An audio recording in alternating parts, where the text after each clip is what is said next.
أعوذ بالله من الشيطان الرجيم بسم الله الرحمن الرحيم الحمد لله رب العالمين والصلاة والسلام على رسوله الأمين وعلى آله وصحبه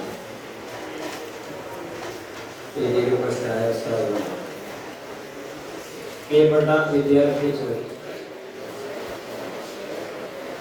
ഞാനങ്ങനെ വലിയ ക്ലാസ്സും പ്രസംഗവും നടത്തുന്ന ആളല്ല. വർത്താനം കുട്ടികളോട് തന്നെ വർത്താനം പറയും, കോൺവെർസേഷൻ,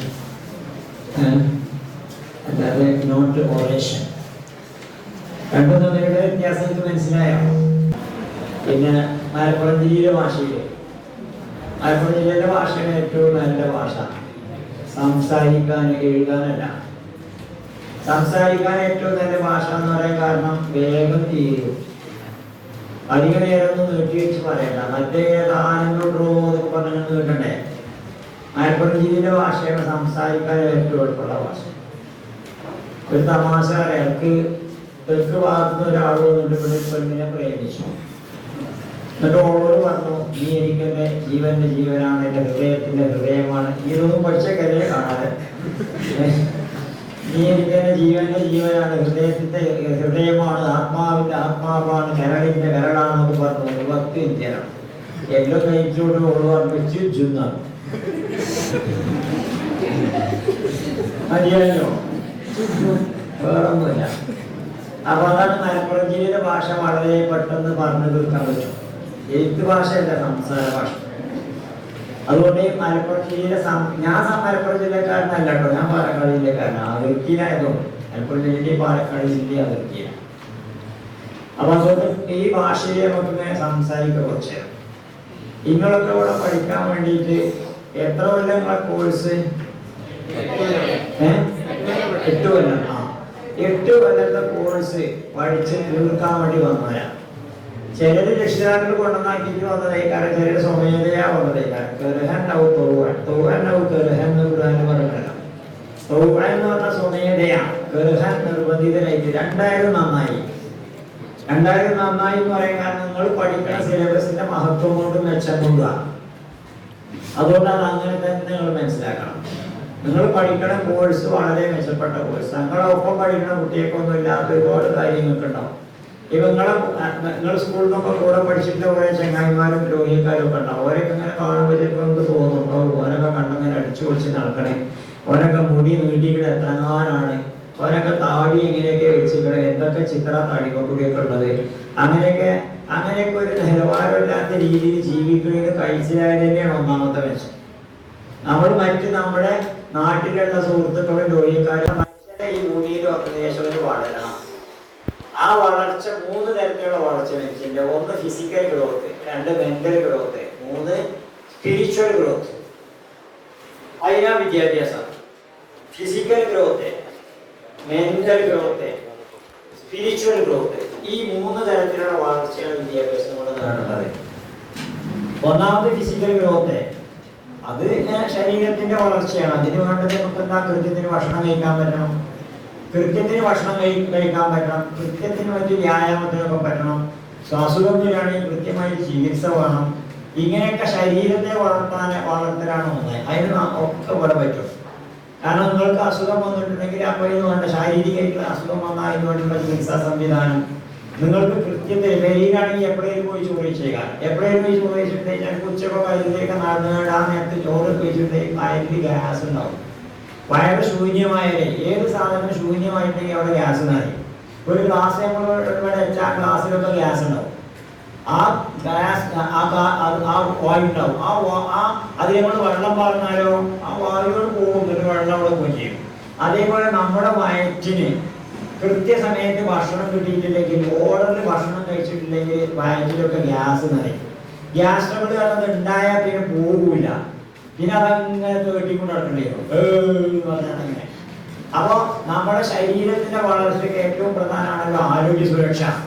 ഈ ആരോഗ്യ സുരക്ഷയ്ക്ക് കൃത്യസമയത്ത് ഭക്ഷണം കഴിക്കാൻ പറ്റണം, കൃത്യസമയത്ത് ഉറങ്ങുക, അല്ലേ? രോഗം വരാതിരിക്കാൻ വേണ്ടിയിട്ടുള്ള ചില വിദ്യ ഞാൻ പറഞ്ഞുതരാം. നേരത്തിന് ഭക്ഷണം കഴിക്കുക, നേരത്തിനല്ലാതെ ഭക്ഷണം കഴിക്കാതിരിക്കുക, നേരത്തിന് ഉറങ്ങുക, നേരത്തിനല്ലാതെ ഉറങ്ങാതിരിക്കുക. മലമൂത്ര വിസർജനം നല്ല ഓർഡറിൽ നടക്കുക, മനസ്സിന് ആധി ഏൽപ്പിക്കാതെ വെക്കുക. ഇത്രയും കാര്യങ്ങൾ ശ്രദ്ധിച്ചാൽ ശരീരത്തിന് രോഗം ഉണ്ടാവാനുള്ള സാധ്യത 90% ഇല്ല. 10% ഭക്ഷണം ഇട്ട് കൊടുക്കാം, എന്നാലും ഭക്ഷണത്തിലാണെങ്കിൽ പെട്ടുപോകുമല്ലോ. അതുകൊണ്ട് 10% ഭക്ഷണം ഇട്ട് കൊടുക്കുക, 90% ഇല്ല. എനിക്ക് 64-65 വയസ്സായി, കണ്ടാൽ തോന്നുന്നുണ്ടോ? അതിലധികം തോന്നുന്നുണ്ടോ? അത് എന്തേലും തോന്നലാണല്ലോ. കുഞ്ഞിനി മാഷ കവിത കേട്ടിട്ടുണ്ടെങ്കിൽ കേട്ടപ്പോ കാണാൻ തോന്നി, കണ്ടപ്പോ കെട്ടാൻ തോന്നി, കിട്ടിയപ്പോ കഷ്ടം തോന്നി, പിന്നെ എല്ലാ തോന്നലും ഒരു തോന്നലാണെന്ന് തോന്നി. അപ്പൊ തോന്നലല്ലേ ആയിക്കോട്ടെ. അപ്പൊ ഇത്രയും പ്രായത്തിൽ എനിക്ക് ശാരീരികമായിട്ടുള്ള ഒരു അസുഖമില്ല. ഞാൻ കുട്ടികളോട് പറയല്, എനിക്ക് പ്രാവ് കൊണ്ട് തുടങ്ങുന്ന ഒന്നുമില്ല എന്നാ. എനിക്ക് പ്രമേഹമില്ല, എനിക്ക് പ്രഷറില്ല, എനിക്ക് പ്രാന്തില്ല. പ്രാന്തില്ല, എനിക്ക് പ്രേമമല്ല. അതൊക്കെ അസുഖം തന്നെയല്ലേ, ഒക്കെ അസുഖങ്ങളല്ലേ. അപ്പൊ പ്രാവ് കൊണ്ട് തുടങ്ങുന്ന ഒന്നുമില്ല എന്നാ പറയുന്നത്.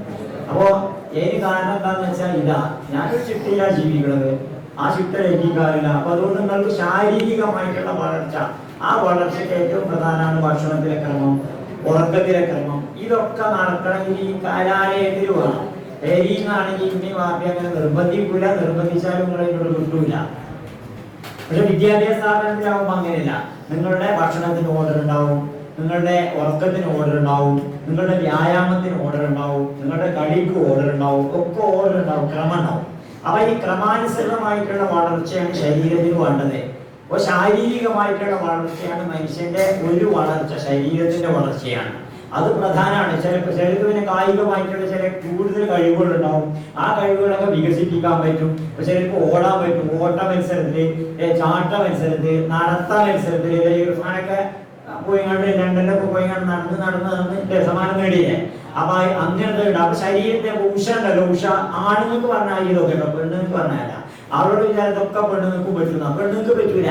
അതുകൊണ്ടാണ് ഉഷ എന്ന് പറഞ്ഞ ഓട്ടക്കാരത്തി വല്ലാതെ ഓടിയപ്പോ അന്നത്തെ ഒരു എം കൃഷ്ണൻ നായർ എന്നുള്ള ഒരാൾ, മലയാളം എന്ന മാഗസിന്റെ എഡിറ്റർ, ഒരു ഇതിന്റെ എഡിറ്റർ ചെയ്യുന്നയാൾ, അദ്ദേഹം ഒരു ലേഖനം എഴുതുന്നു, ഉഷേ നീ ഓടുന്നത് ആർക്ക് വേണ്ടി? ചോദിച്ചിന്റെ ഉത്തരക്ക് രഹസ്യമൊക്കെ മനസ്സിലായില്ലേ? ഉഷേ നീ ഓടുന്നത് ആർക്ക് വേണ്ടി? പറഞ്ഞാൽ ഒരു പെണ്ണ് ഓടുന്നത് ഒരു ആണിന് വേണ്ടിയ കാലം. ആണിന് ഓടി ഓടി ഓടി ശരീരം എങ്ങനെ ഇലാസ്റ്റിക്കാക്കിയ ആണിന് പറ്റുമോ? ഒരു പെണ്ണിന്റെ സ്ത്രൈണ പ്രകൃതി നിലനിർത്തിയാലേ ഓൾക്ക് പെണ്ണായിട്ട് നിൽക്കാൻ പറ്റുള്ളൂ. ഇത് ഓടിയിട്ടും ചാടിയിട്ടും പിന്നെ മസിലിങ്ങനെ വീർപ്പിച്ച ആർക്കും ഓളോ വേണ്ടിയില്ല. അതുകൊണ്ടാണ് ഉഷേ നീ ഓടുന്നത് ആർക്ക് വേണ്ടി ചോദിക്കാൻ കാരണം. അതൊക്കെ ആണുങ്ങൾക്ക് പറഞ്ഞതാ. അപ്പൊ അങ്ങനെയും ശരീരത്തിന്റെ സാധ്യതകളും പ്രാപ്തികളും അനുസരിച്ചിട്ടുള്ള വളർച്ച ഒക്കെ ഇതിന്റെ ഭാഗമാണ്. അപ്പൊ വിദ്യാഭ്യാസത്തിൽ ശാരീരികമായിട്ടുള്ള വളർച്ചയാണ് ഒരു പ്രധാനപ്പെട്ട ഒന്നതാ ഫിസിക്കൽ ഗ്രോത്ത്. ശരീരത്തിന് നല്ല ആരോഗ്യം വേണം, ആരോഗ്യം സംരക്ഷിക്കണം. അതാണല്ലോ നമ്മൾ ഇതുട്ടു കിടക്കുന്നത്. ഇതൊക്കെ കൊണ്ടാണല്ലോ അല്ലേ വൈറസിനെ ജാഗ്രത പുലർത്തിയിട്ട് ഇങ്ങനെ മാസ്ക് ഒക്കെ ഇട്ടുങ്ങാണ്ട്. അതുപോലെ തന്നെ ഇതൊക്കെ നിങ്ങളെ മുഹമ്മദ് പഠിപ്പിച്ചതാണെന്ന് വിചാരിച്ചുകൊണ്ടിരുന്നോ? നമ്മുടെ നാട്ടിൽ ഇത് ആരോഗ്യ പ്രവർത്തകർ പറഞ്ഞിരിക്കുന്നു, പോലീസുകാർ പറഞ്ഞിരിക്കുന്നു, രോഗാരോഗ്യ സംഘം, അതല്ല. ഇതുപോലെ പഠിപ്പിച്ചത് മുഹമ്മദ് മുസ്തഫ സല്ലല്ലാഹു അലൈഹി വസല്ലം.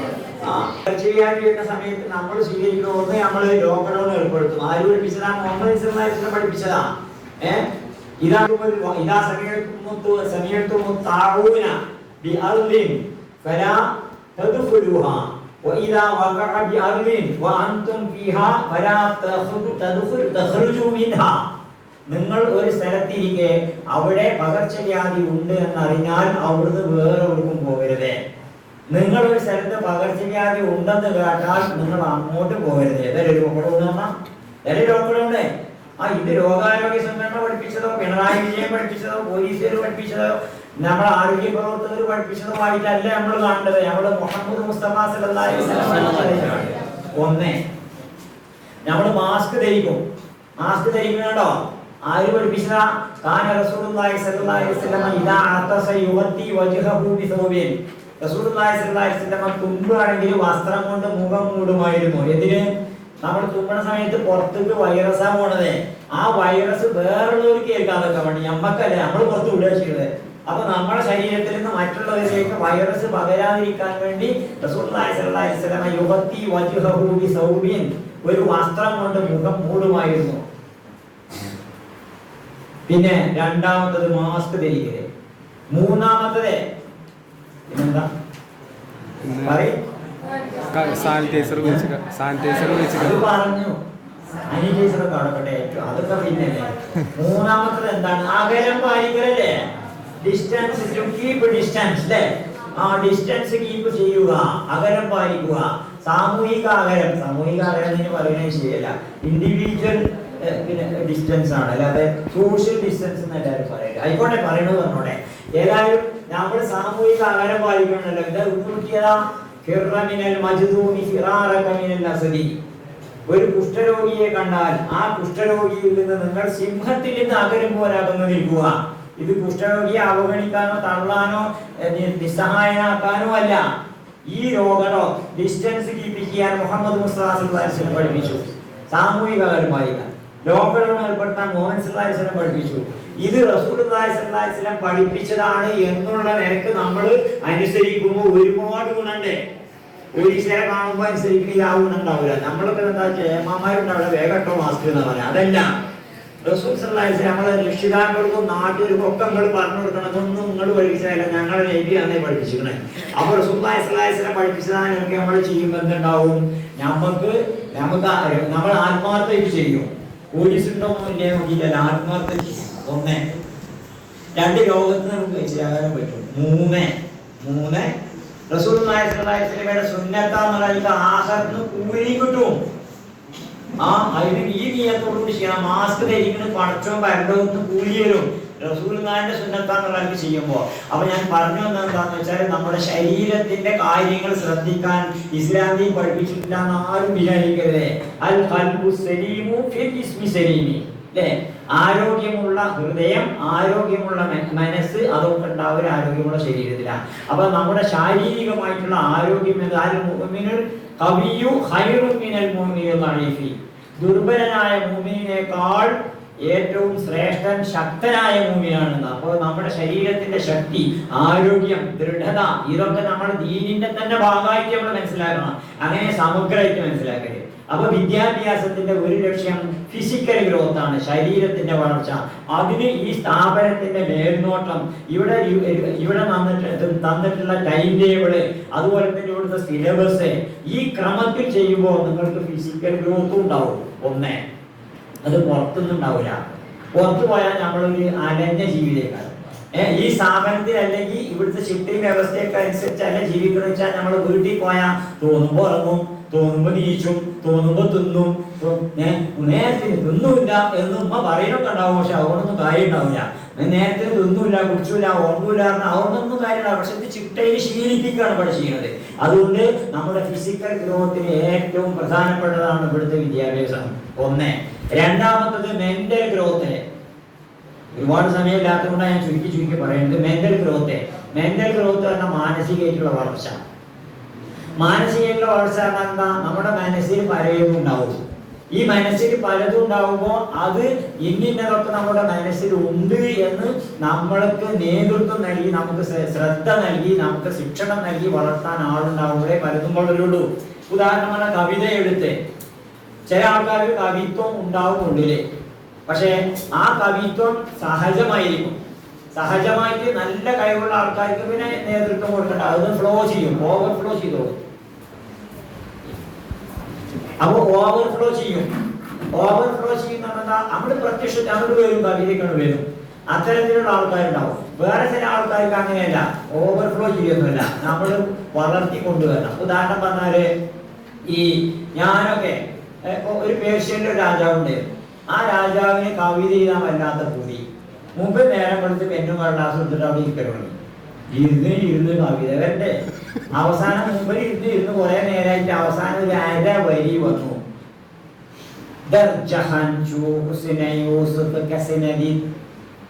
പേർഷ്യക്കാരാണ് ഓരേ, പേർഷ്യൻ ഭാഷയാണ്. പൂർത്തിയാക്കാൻ പറ്റില്ല. അങ്ങനെ പിന്നീട് നോക്കി വരേണ്ടത് അവസാനം കവി ഇങ്ങനെ പോണ്ട്. കവിയെ വിളിച്ചിട്ടുണ്ടോ? കവി ഒന്നും ഇങ്ങോട്ട് വരുന്ന. ഞാൻ 1/2 വരി എഴുതി വെച്ചിട്ടുണ്ടെന്ന് മുഴുവനാക്കിട്ട് വരും. കവി ഇങ്ങനെ കടലാസം എടുത്താണ്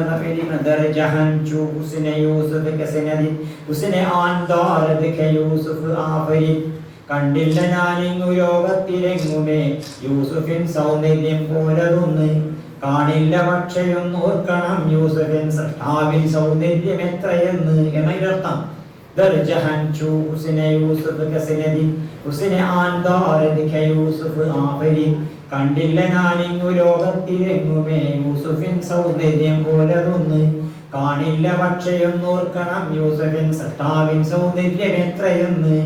ഞാൻ തർജ്ജമ ചെയ്ത് തന്നെ കേട്ടോ തീർച്ചയായും. ഏതായാലും അങ്ങനെ ഇദ്ദേഹം കവിത എഴുതാൻ ഒരുപാട് ആലോചിച്ചു. പിന്നീട് വരണ്ടേ അവസാനം അതിന്റെ വരി എങ്ങനെയൊക്കെ ഉണ്ടാക്കി. പക്ഷെ കവി വന്നപ്പോൾ വളരെ പെട്ടെന്ന് മുഴുവനാക്കാൻ പറ്റി. അതാണ് അങ്ങനെ വലിയ കഴിവൊന്നും ഇല്ലാത്തൊരു സ്ഥിതി. ഈ കഴിവ് സഹജമായി ഉള്ളവർക്ക് തന്നെ അത് വളർത്താൻ സഹായം വേണ്ടിയിരുന്നു. ചിലർക്ക് വേണ്ടിയില്ല. അപ്പൊ ഞാൻ നേരത്തെ പറഞ്ഞ പോലെ ഇയാള് വേർഡ്സ്വർത്ത് അദ്ദേഹം 5 വയസ്സിൽ തന്നെ കവിത എഴുതിയിരുന്നു. അങ്ങനെ അദ്ദേഹം കവിത എഴുതണമെന്നും അച്ഛനൊന്നും തിരിയില്ല. അച്ഛനെ ഇതിനെ പറ്റിയൊന്നും അറിയില്ല.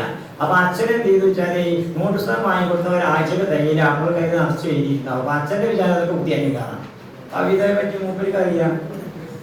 അതിൽ ചുള്ളരെടുത്ത് കണ്ട് 2 പൊട്ടിച്ചു ശാന്തിക്ക് 2 പൊടിച്ചാൽ എനിക്ക് ആഴ്ചക്ക് നോട്ട് പുസ്തകം വാങ്ങിത്തരാൻ എവിടുന്നാ പൈസ എന്ന് പറഞ്ഞാണ്ട് അതിൽ കുട്ടിക്ക് അടി കിട്ടിയതോടുകൂടി കണ്ണീരും അല്ലേ വരുന്നത്, സങ്കടം അല്ലേ വരുന്നത്, കവിതയെ വരുന്നത്. Poetry shall I never stop. കവിതയെ വരുന്നതേ അങ്ങനെ ഓവർഫ്ലോ ചെയ്യുന്നുണ്ടാവും. നമുക്കൊന്നും അങ്ങനെ കാണുന്നില്ല. ഉണ്ടെങ്കിൽ കാണും ചെയ്യും. ഇവിടെ ഓവർഫ്ലോ ചെയ്യുന്നുണ്ടോ? ഉണ്ടെങ്കിൽ ഉണ്ടാവും. പിന്നെ രണ്ടാമത്തത് ഓവർഫ്ലോ ചെയ്യാം. പക്ഷെ നമുക്ക് ട്രെയിനിങ് കിട്ടിയാൽ, പരിശീലനം കിട്ടിയാൽ നമ്മുടെ സിദ്ധികളൊക്കെ മനസ്സിലാക്കിയിട്ട് വളർത്താം. ഞാൻ അതിനൊരു ധാരണ. ഞാൻ കവിത ചെയ്തിട്ടുണ്ട്. ആദ്യമായിട്ട് കവിത ചെയ്യുന്നത് ഒരു അക്ഷരശ്ലോക മത്സരത്തിൽ പങ്കെടുത്തപ്പോഴാണ്. ആ മത്സരത്തിൽ പങ്കെടുത്തിട്ട് ചെങ്ങമ്പുഴ കൃഷ്ണപിള്ളയുടെ കവിത ചൊല്ലി. ഓടക്കാറൊട്ടൊര കോമളാവേണിയിൽ ചൂടിയ ചെമ്പകപ്പൂവിൽ നിന്നും ഒറ്റക്കൊരു കൊച്ചിതേടു തന്നാൽ മുറ്റും കൃതാർത്ഥനായി ഞാൻ മടങ്ങാം. കിട്ടുന്നില്ല, മറിഞ്ഞു. അത്രയും കൂടി ചെല്ലണ്ടേ? നരഞ്ഞ മുഴുവനാവുള്ളൂ. കിട്ടുന്നില്ല, മറിഞ്ഞു. വീണ്ടും ചെല്ലി. ഓടക്കാറൊട്ടര കിട്ടുന്നില്ല. മൂന്നാമത് ചെല്ലി. ഓടക്കാറൊട്ടൊര കോമളാവേണിയിൽ ചൂടിയ ചെമ്പകപ്പൂവിൽ നിന്നും ഒറ്റക്കൊരു കൊച്ചിതേടു തന്നാൽ മതി മുറ്റും കൃതാർത്ഥനായി ഞാൻ മടങ്ങാം. മുത്തുമണികൾ പൊൽകെട്ടിത്തിളങ്ങുമാ കണ്ണീർ കണങ്ങളിൽ നിന്നൊരെണ്ണം ദാഹിച്ചു സൃഷ്ടിച്ച ചുണ്ടിൽ പകർന്നാൽ ദാഹം ക്ഷമിപ്പിച്ചു ഞാൻ മടങ്ങാം. ഈ രണ്ടാമത് ചൊല്ലിയത് ഇട്ടതാ, അപ്പൊ വന്നതാ.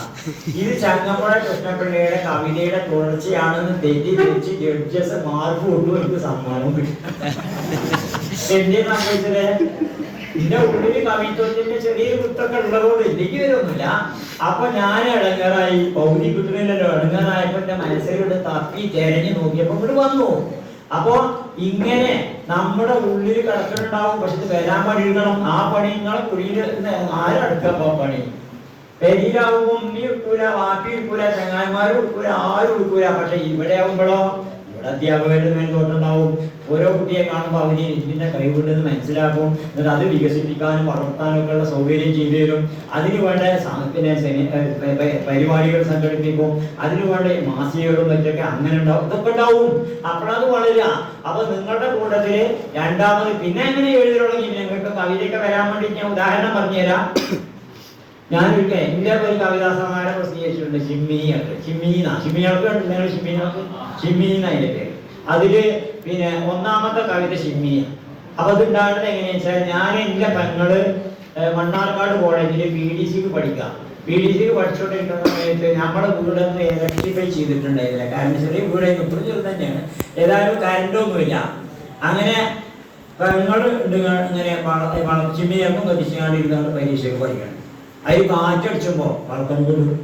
അന്നാണ് ഈ മണ്ണാടൊക്കെ ഭയങ്കര ക്ഷാമമായിരുന്നു. അപ്പൊ കാറ്റ് അടിച്ചാൽ വളർക്കാൻ വരും. അപ്പൊ പിന്നെയും കത്തിച്ചു തീപ്പോഴും അങ്ങനെ അത് കണ്ടപ്പോ ഞാൻ ഇങ്ങനെ കണ്ടപ്പോ വല്ലാത്തൊരു വിഷമം. നമുക്ക് എന്താ ചെയ്യാൻ പറ്റുക? കറണ്ടില്ല, ഇലക്ട്രിഫൈ ചെയ്തിട്ടില്ല, വൈദ്യുതീകരിച്ചിട്ടില്ല. ആ അവസ്ഥയിലല്ലേ. അപ്പൊ ഞാനിങ്ങനെ നോക്കി കണക്കാണ് ഇപ്പുറത്ത്. അതിൽ ഞാനിത് കണ്ടപ്പോ വല്ലാത്ത വിഷമം, മനസ്സിനെ വല്ലാതെ സ്പർശിച്ചു. ഞാനൊരു കടലാസും മീൻ കൊടുത്തുകാണ്ട് ഒരു മെഴുകുതിരി കത്തിച്ച് വെച്ചുകാണ്ട് എഴുതി. മങ്ങി വിരുങ്ങി കാറ്റിൻ കരതലമേറ്റു ചിലപ്പോൾ ലജ്ജ ഗുണങ്ങി കത്തി എരിഞ്ഞു കരിഞ്ഞി കുടിലിൽ ശോഭ പരത്തും കൊച്ചു വിളക്കെ. മങ്ങി മിനുങ്ങി കാറ്റിൻ കലകലനേറ്റു ചിലപ്പോൾ ലജ്ജ കൊണുങ്ങി കത്തിയെരിഞ്ഞു കരിഞ്ഞി കുടിലും ശോഭ പരത്തും കൊച്ചു വിളക്ക് ൂരിരുൾ ചിന്തി കരിമഴ ചോർന്നി ക്രൂര തമസിൽ നിന്നു കരേറാൻ പകരുമരിച്ചാകിലവിൽ നിന്നെ പകരമെനിക്ക് തരുന്നവനാര്. അങ്ങനെ ഒരു ചിന്ത വരൻ കൊണ്ടവരണ്ടു വരുന്നോ നിൻമുഖമെന്തിനു വാടുന്നെൻ തീമലരെ ഇന്ധനമറ്റു പകർന്നു തരാനീ ചന്തയിലെത്തുന്നില്ല ചിന്തമല്ലേ. അപ്പൊ കണ്ടോ അങ്ങനെ കുറച്ച് അത്ര വലുതൊന്നല്ല ശരിയാ. അപ്പൊ ഈ കവിത എഴുതിയത് എങ്ങനെയാ? എന്റെ മനസ്സിനെ അത് സ്പർശിച്ചു. അതുപോലെ നിങ്ങളുടെ മനസ്സിനെയും സംഭവങ്ങൾ സ്പർശിക്കുമ്പോ ഞാൻ ഒരിക്കൽ കുഞ്ഞുണ്ണി മാഷ കേട്ടു. നിങ്ങള് കുഞ്ഞുണ്ണി മാഷ ഒരു പരിപാടി പോകണം. ഞാൻ വേറെ സാധനത്തിന് പഠിച്ചു. അത് ഒരു കയ്യെഴുത്ത് മാസികയുടെ പ്രകാശനയും. അവ കുഞ്ഞുണ്ണി മാഷ അവിടെ വന്നതിന് ശേഷം മൂപ്പർക്ക് 2 ഇളനീര് വെട്ടി കൊടുത്തു. 2 കുടിച്ചു. 2 കുടിച്ചിട്ട് പിന്നെ സ്റ്റേജിൽ പ്രസംഗിക്കാൻ നിന്നപ്പോൾ മൂപ്പര് പറഞ്ഞു, എനിക്ക് ഇവിടെ വന്നപ്പോ 2 ഇളനീര് കിട്ടി. എന്നെ കണ്ടാൽ ഒരു ചെറിയ ആളാണ്, ഒന്നോല്ല ഇത്രയും ഉണ്ടാവുള്ളൂ. എന്നെ കണ്ടാൽ എനിക്ക് 1/2 ഇളനീര് പോലും തരില്ല. പക്ഷെ ഇവിടുന്ന് എനിക്ക് 2 ഇളനീര് വല്ലാത്ത സന്തോഷമായി. സന്തോഷത്തിന്റെ ഒരു അനുഭവം. ഞാൻ ഇവിടെ വരുന്നതിന്റെ മുമ്പ് മറ്റൊരു സ്ഥലത്തൊരു പരിപാടി പോയി. അവിടെ സ്വാഗത പ്രസംഗകൻ എന്റെ പേര് പറയാൻ കൊടുത്തു. കാരണം ഞാൻ ചെറുതായതോടെ എന്നെ കാണാത്തോണ്ടിരിക്കും. അപ്പൊ എനിക്ക് വല്ലാത്ത സങ്കടമായി. അപ്പൊ സങ്കടത്തിന്റെ ഒരു അനുഭവം, സന്തോഷത്തിന്റെ ഒരു അനുഭവം, 2 അനുഭവം. ഇത്തരം അനുഭവങ്ങൾ നിങ്ങളുടെ ജീവിതത്തിൽ ഉണ്ടാവും. ആ അനുഭവങ്ങൾ മനസ്സിൽ സൂക്ഷിക്കണം. എന്നിട്ട് ആ അനുഭവങ്ങൾ മനസ്സിൽ സൂക്ഷിച്ചിട്ട് അതിൽ നിന്നാണ് സാഹിത്യം രചിക്കുക. സാഹിത്യം വരിക എന്നാണ് മൂപ്പരെന്ന് പറഞ്ഞത്. ഇതേപോലെ അനുഭവങ്ങൾ ഉണ്ടാവുമ്പോൾ അനുഭവം മൈൻഡ് ചെയ്യാതെ പോകും. നമ്മള് എന്തൊക്കെ നടക്കുന്ന ലോകത്ത് നിരീക്ഷണ ശക്തി ഉണ്ടാവണം. കേവലം വാച്ച് ചെയ്താൽ പോലെ ഒബ്സർവ് ചെയ്യണം. ആ ജനലിന് എത്ര കമ്പി ഉണ്ട് നിങ്ങളോട് ആരോട് ചോദിച്ചാലും പറയില്ല. എത്ര കാലം ഉണ്ടാവുന്നത് കാണാൻ വേണ്ടിയിട്ട് അല്ലേ? കാരണം താങ്കൾ വാച്ച് ചെയ്തിരിക്കുന്നു, പക്ഷെ ഒബ്സർവ് ചെയ്തിട്ടില്ല. ഒബ്സർവ് ചെയ്യുമ്പോഴാണ് അതിന് ഇത്രയും കമ്പി ഉണ്ട് അഴിയുണ്ട് നമുക്ക് മനസ്സിലാക്കാൻ പറ്റുക. അതേപോലെ നമ്മൾ ജീവിക്കുന്ന ഈ ലോകത്ത് എന്തൊക്കെ സംഭവിക്കണോ നമ്മളതൊന്നും മൈൻഡ് ചെയ്യാതെ അങ്ങനെ പോകും. അങ്ങനെ നടന്നങ്ങനെ പോകും. സംഭവങ്ങൾ പലതും നടക്കണ്ടാവും. പക്ഷെ ഒരു വിദ്യാർത്ഥിക്ക് ഉണ്ടായിരിക്കേണ്ട ഏറ്റവും പ്രധാനപ്പെട്ട സവിശേഷത ഒബ്സർവേഷനാണ്. നമ്മൾ നിരീക്ഷിക്കണം, ലോകത്തെ നിരീക്ഷിക്കണം, നാടിനെ നിരീക്ഷിക്കണം, സംഭവങ്ങൾ നിരീക്ഷിക്കണം, നമ്മളെ നിരീക്ഷിക്കണം. നമ്മളെ പറ്റി നമുക്ക് എന്താ അതിനാണ് വിദ്യാഭ്യാസം. വിദ്യാഭ്യാസം എന്ന് പറഞ്ഞാൽ ശരിക്കും മനസ്സിന്റെ സുഖത്തിനാണ്. കുട്ടികൾക്ക് മനസ്സിലാവണില്ലേ? പിന്നെ മടുക്കണുണ്ടോ? എന്തെങ്കിലും പറഞ്ഞോളിട്ടോ. യാതൊരു വിരോധമില്ല. കാരണം മടുത്താ പിന്നെ പറയാൻ പാടില്ല എന്ന് ആര് പറഞ്ഞിരിക്കണേ? മുഹമ്മദ് സല്ലല്ലാഹു അലൈഹി വസല്ലം. കേട്ടോ, അത് കേട്ടപ്പോ അത് വലിയ സലാത്താണ് ഓർക്കനെ ചൊല്ലി. കാരണം വീട്ടിൽ നല്ലൊരു ആശയമൊക്കെ കിട്ടിയതേ. മടുത്താ പിന്നെ നിർത്തണങ്ങളേ നല്ലൊരു ആശയമല്ലേ കിട്ടിയത്. പിന്നെ ക്ലാസ്സിലൊക്കെ ഇരിക്കുമ്പോൾ മടുത്ത മാഷോട് പറയാൻ നിൽക്കരുത് കേട്ടോ. ഏതായാലും നിങ്ങൾ ആളുകൾക്ക് സൗകര്യം ചെയ്തു കൊടുക്കുക, ആളുകളെ വെറുപ്പിക്കരുത് എന്നാണ് സംസാരിച്ചത്. അപ്പൊ വെറുക്കണ തരത്തിലുണ്ടാവാൻ പാടില്ല, ഒന്നും വെറുക്കണ തരത്തിലുണ്ടാവാൻ പാടില്ല. ഏതായാലും ഞാൻ പറഞ്ഞു എന്താ വെച്ചാല് നമ്മളെ സംബന്ധിച്ചിടത്തോളം വിദ്യാഭ്യാസം ആദ്യം നിങ്ങൾ മനസ്സിലാക്കേണ്ട ഫസ്റ്റ് ലെസൺ എന്താണ്? വിദ്യാഭ്യാസം എന്ന് പറഞ്ഞാൽ നമ്മുടെ മനസ്സിന് മെന്റൽ കംഫർട്ട്, നമ്മുടെ മനസ്സിന്റെ സുഖത്തിന് വേണ്ടിയാണ്. ഒരു കാര്യം അറിഞ്ഞിട്ടില്ലെങ്കിൽ നമുക്കൊരു അസ്വസ്ഥത ഉണ്ടാവും, അറിഞ്ഞാലൊരു സുഖം ഉണ്ടാവും അല്ലേ? അർജന്റീനയും ബ്രസീലും പന്തുവെച്ച് ഭാര്യ ചോദിച്ചാലിപ്പോ ഞമ്മക്ക് എന്താ അറിഞ്ഞിട്ടില്ലെങ്കിൽ എന്തൊരു അസ്വസ്ഥതയാണ്, അറിഞ്ഞാലൊരു സുഖം അല്ലേ? ഇപ്പൊ ഞാൻ അങ്ങനെ നിങ്ങളോട് സംസാരിച്ചുകൊണ്ടിരിക്കുന്ന സമയത്ത് അവിടുത്തെ ഒരു ഭയങ്കര ഒച്ച കിട്ടും, ഭയങ്കര ശബ്ദം. ആ ശബ്ദം കേട്ടാൽ പിന്നെ എനിക്ക് പറഞ്ഞാലും നേരെയാവില്ല, നിങ്ങൾക്ക് കേട്ടാലും നേരെയാവില്ല. കാരണം എന്ത് ചെയ്തു പോകുന്ന ആലോചിച്ചത്. നിങ്ങളൊരു കുട്ടിനെ പറഞ്ഞയച്ചു, എന്തേലും അവിടെ ആ ഒച്ച ഉണ്ടായെന്ന് ചെന്ന് നോക്കാം, അതൊരു തെങ്ങ് വീണതാണ്. തന്നെയോട് നോടി കഴിഞ്ഞു.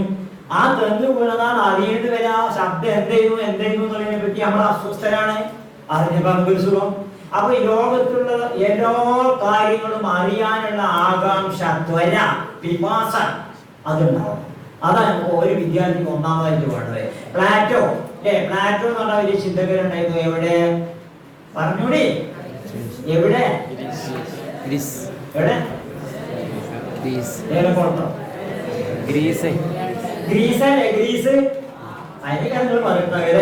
ഗ്രീസിലെ പ്ലാറ്റോ എന്നുള്ള വലിയ ചിന്തകൻ.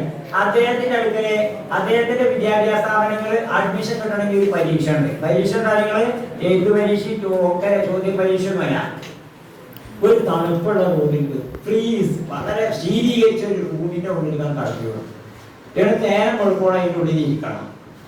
അന്തമുള്ളവനാണെങ്കിൽ എണീറ്റ് ആ റൂമിന്റെ ഉള്ളിൽ രാത്രി മുഴുവൻ കഴിച്ചിട്ട് ജീവനോടെ എഴുന്നേറ്റ് വന്നിട്ടുണ്ടെങ്കിൽ അക്കാദമിയിലേക്ക് അഡ്മിഷൻ, ജീവനില്ലെങ്കിൽ പിന്നെ കബറിലേക്ക് അഡ്മിഷൻ അല്ലേ?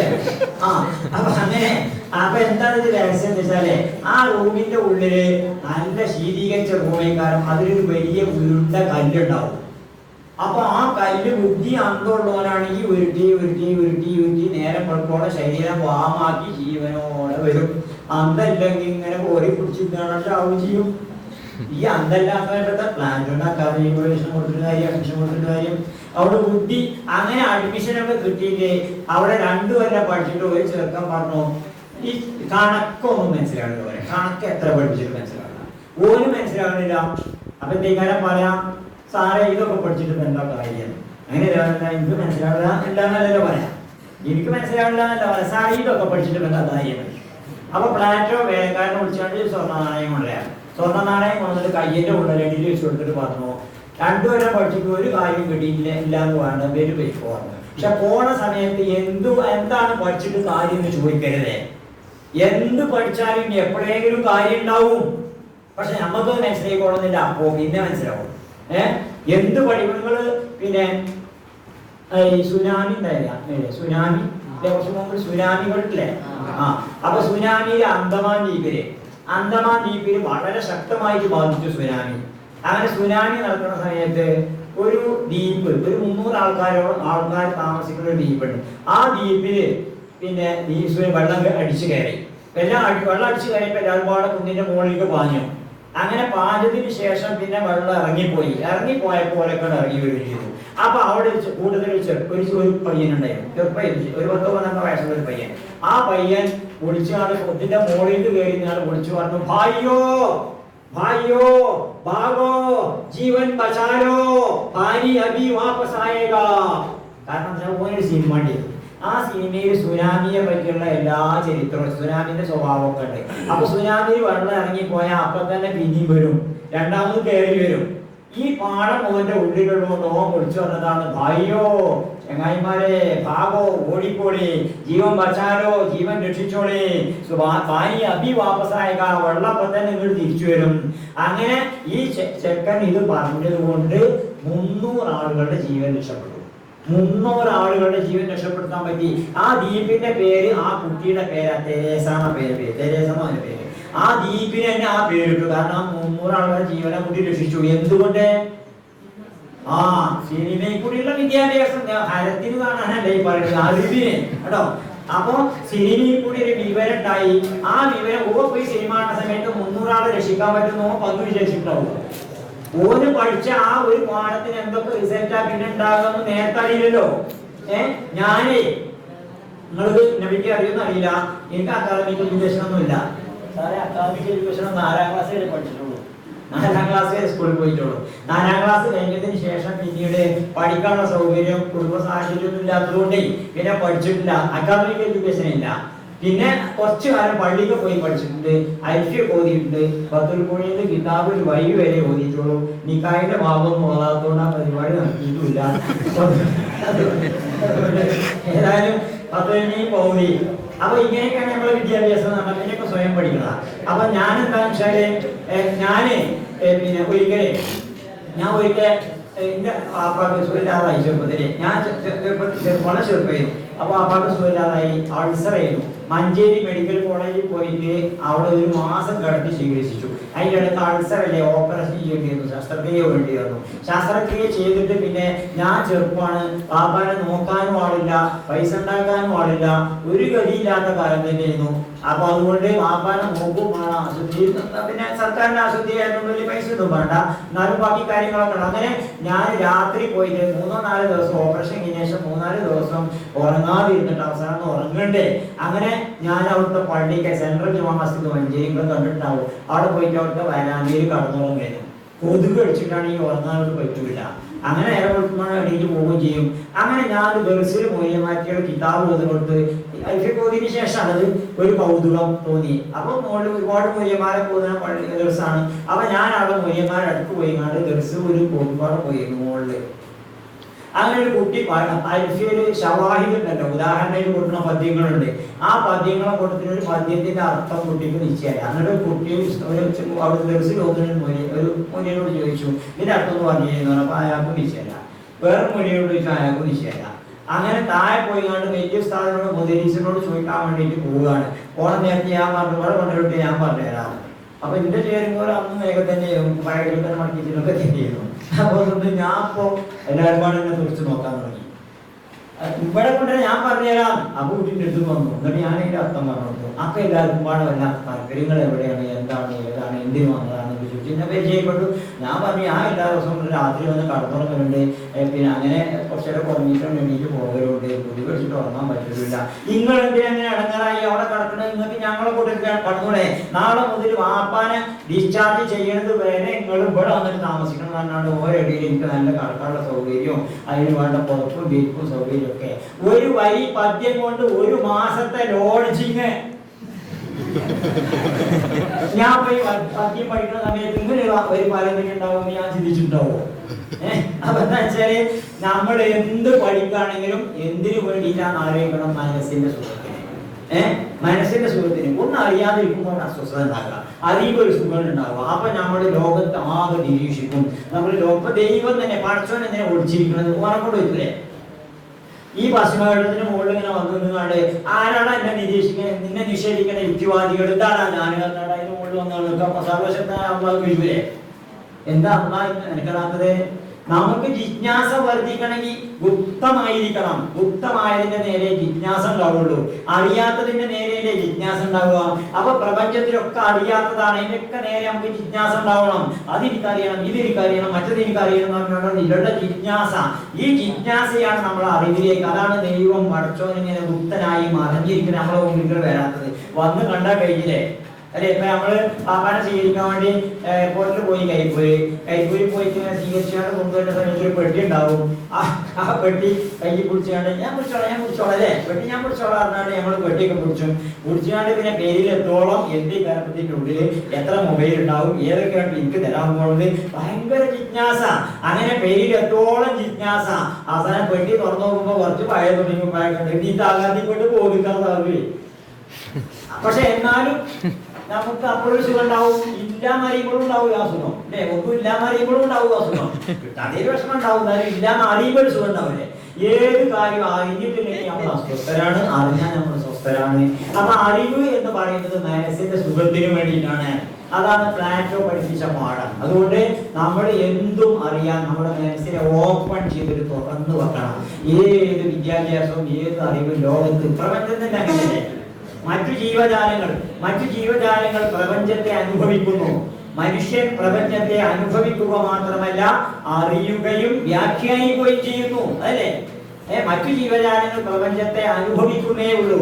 മനുഷ്യൻ അനുഭവിക്കുക മാത്രമല്ല മനുഷ്യൻ അറിയുകയും ചെയ്യുന്നു, വ്യാഖ്യാനിക്കുകയും ചെയ്യുന്നു. അതാണ് മനുഷ്യന്റെ പ്രത്യേകത. അപ്പൊ അതുകൊണ്ട് എപ്പോഴും നിരീക്ഷണം, ഒബ്സർവേഷൻ, എന്തും നിരീക്ഷിക്കുക എന്നുള്ള ഒരു ഗുണം നമുക്ക് ഉണ്ടായിരിക്കും. അപ്പൊ അതുകൊണ്ട് ഞാൻ പറഞ്ഞു വന്നത് ഒന്നതാണ് നമ്മള് മെന്റൽ ഗ്രോത്ത്. അപ്പൊ നമ്മുടെ ഉള്ളിലുള്ള കഴിവുകളെ, മനസ്സിന്റെ അകത്ത് എന്തെല്ലാം ഉണ്ട് എന്ന് കണ്ടെത്തിയിട്ട് ആ കണ്ടെത്തിയതിനെ പുറത്തേക്ക് കൊണ്ടുവരലാണ് യഥാർത്ഥത്തിൽ വിദ്യാഭ്യാസത്തിന്റെ രണ്ടാമത്തെ ലക്ഷ്യം. ഒന്ന് ഫിസിക്കൽ ഗ്രോത്ത് ആണ്, രണ്ട് മെന്റൽ ഗ്രോത്ത് ആണ്. അത് നമ്മളൊക്കെ ഉള്ളിൽ എന്തൊക്കെ ഉണ്ടെന്ന് അറിയണം.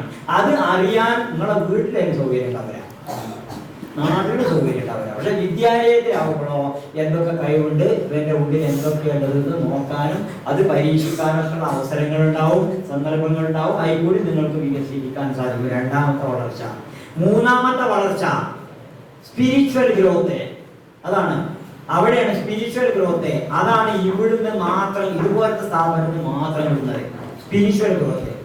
അത് വളർത്തണമെങ്കിൽ നമ്മുടെ ഉള്ളിൽ എന്തൊക്കെ ഉണ്ട് നമുക്ക് അറിയണം. അപ്പൊ നിങ്ങൾ നോക്കുകയാണെങ്കിൽ മനുഷ്യന്റെ മനസ്സിന്റെ ഉള്ളിൽ മനോവൃത്തികളുണ്ട്. 13 തരത്തിലുള്ള മനോവൃത്തികളുണ്ട്. 13 തരത്തിലുള്ള മനോവൃത്തികൾ: രാഗം, ദ്വേഷം, കാമം, ക്രോധം, ലോഭം, മോഹം, മതം, മാത്സര്യം, ഈർഷ്യ, അസൂയ, ദമ്പം, ദർപ്പം, അഹങ്കാരം. 13 തരത്തിലുള്ള മനോവൃത്തികളെ 13 തരത്തിലുള്ള മനോവൃത്തികൾ ഞാൻ എണ്ണി. ഒരു വട്ടോടിയും പറയും. എന്നിട്ട് ആരെങ്കിലും അത് പറഞ്ഞു തന്നാല് 20 റുപ്യ സമ്മാനം തരും. രാഗം ദ്വേഷം കാമം ഇവിടെ തരൂല, അവിടെ രാഗം ദ്വേഷം കാമം ക്രോധം ലോഭം മോഹം മതം മാത്സര്യം. ഇത് മൊബൈലിൽ പിടിച്ചാണ് പറഞ്ഞത് നടക്കുന്നത്. നിങ്ങളൊക്കെ ഇപ്പൊ മൊബൈലിലാക്കല, മനസ്സിലാക്കലില്ല. മനസ്സിലാക്കി കടലാസിലാക്കല്ല, മൊബൈലിലാക്കല്ല, മനസ്സിലാക്കാം. അതുകൊണ്ട് ഞാൻ ചോദിച്ചു, ഈ മൊബൈലില്ലാത്തൊരു പറഞ്ഞാലും ഇതിലുണ്ട്. രാഗം ദ്വേഷം കാമം ക്രോധം ലോഭം മോഹം മതം മാത്സര്യം ഈർഷ്യ അസൂയ ദമ്പം ഗർഭം അഹങ്കാരം. മൊബൈലില്ലാത്ത ആരെങ്കിലും പറഞ്ഞോളി, സമ്മാനപ്പെട്ടു തരും. പറയണം ഉണ്ടോ? അറിയുന്നവരുണ്ടോ? മൊബൈലിനെ കുറിച്ചിട്ട് പറയല്ലേ?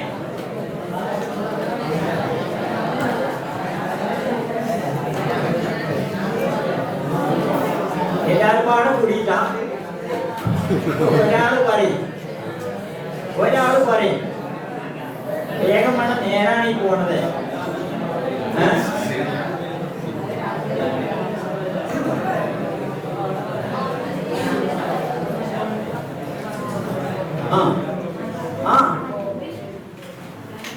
പറഞ്ഞോടി മൊബൈലിനെ കുറിച്ച് പറയല്ലേ, അത് സത്യസന്ധതയ്ക്ക് എതിരാട്ടോ. ഇവിടുന്ന് ആകണ്ടാകേണ്ട ഒരു ഗുണമാണത് സത്യസന്ധത. അതെന്നെ കുറിച്ചാൽ പിന്നെ ഞാന് വേറെ പണിയുണ്ട്.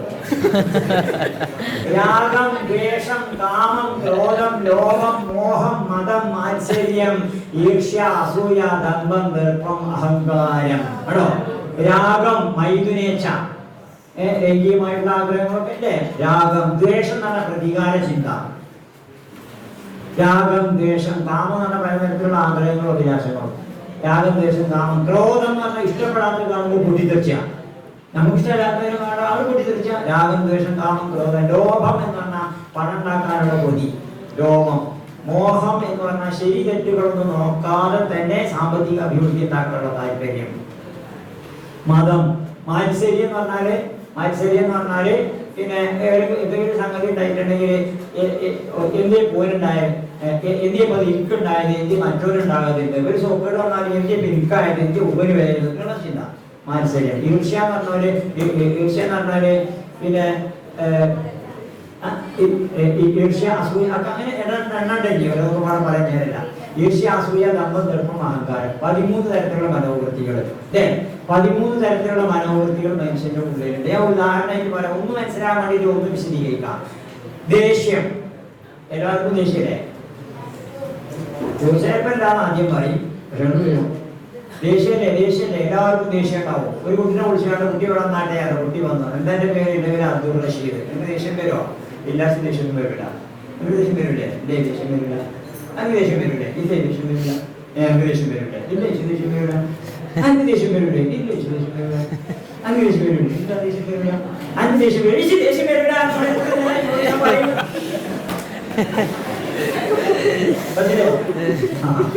അതാണ് ആർക്കും പിന്നെ വരും. കാരണം എന്താ വെച്ചാല് മനുഷ്യനുണ്ട്. അപ്പൊ ഈ ദേഷ്യം അതിന്റെ ലോകത്തുള്ള മിക്ക തകരാറുകളുടെ അടിസ്ഥാനം മനുഷ്യന്റെ ദേഷ്യ. അല്ലേ? നമുക്ക് ദേഷ്യം കുറിച്ചാൽ അടുത്തുള്ളവരെ രണ്ടും കൊടുക്കാൻ പറ്റും. ട്രംപിന് ദേഷ്യം കുറിച്ചാലോ അയാൾക്ക് പിന്നെ ഇറാന്റെ കൊണ്ടേക്ക് പോകുമ്പോഴാൻ പറ്റും. നമ്മളൊന്നും ചോദിച്ചില്ല. അപ്പൊ വലിയ ആൾക്കാർക്ക് ദേഷ്യം കുറിച്ചാൽ വലിയ പ്രത്യാഘാതം ഉണ്ടാവും. നമുക്ക് ദേഷ്യം കുറിച്ച സിലറൊക്കെ ഉണ്ടാവും. ഇങ്ങനെയല്ലോ. അപ്പൊ അതുകൊണ്ട് ദേഷ്യം എന്ന നമ്മുടെ ഈ സ്പിരിച്വൽ ആയിട്ടുള്ള ഗ്രോത്തിന്റെ മുമ്പിലുള്ള ഏറ്റവും വലിയ ഒരു തടസ്സമാണ് ദേഷ്യം. എന്നാ ദേഷ്യം നമുക്ക് വേണം, നശിപ്പിക്കാൻ പറ്റൂല. ദേഷ്യത്തെ നശിപ്പിക്കാൻ പറ്റൂല. ഖുർആനിൽ തന്നെ പറഞ്ഞിട്ടുണ്ട്, ഒരു കാദിമീനൽ ഗൈറവല്ലാഹിന. ദേഷ്യം നശിപ്പിക്കാൻ, ദേഷ്യത്തെ കൺട്രോൾ ചെയ്യാനേ പറഞ്ഞുള്ളൂ. കാരണം ദേഷ്യം ഇല്ലാതായ പിന്നെ നമ്മൾ ശങ്കരാവും. നമുക്ക് ദേഷ്യം ഇല്ലാതായിട്ടുണ്ടെങ്കിൽ എന്താ ഉണ്ടാവുക? നമുക്ക് നമ്മളെ പ്രതിരോധിക്കാൻ പറ്റൂല. വെറുതെ വന്ന് നമ്മൾ ചീത്തറിയണം, ചീത്തെങ്ങനെ കേൾക്കുന്നുണ്ടാവും.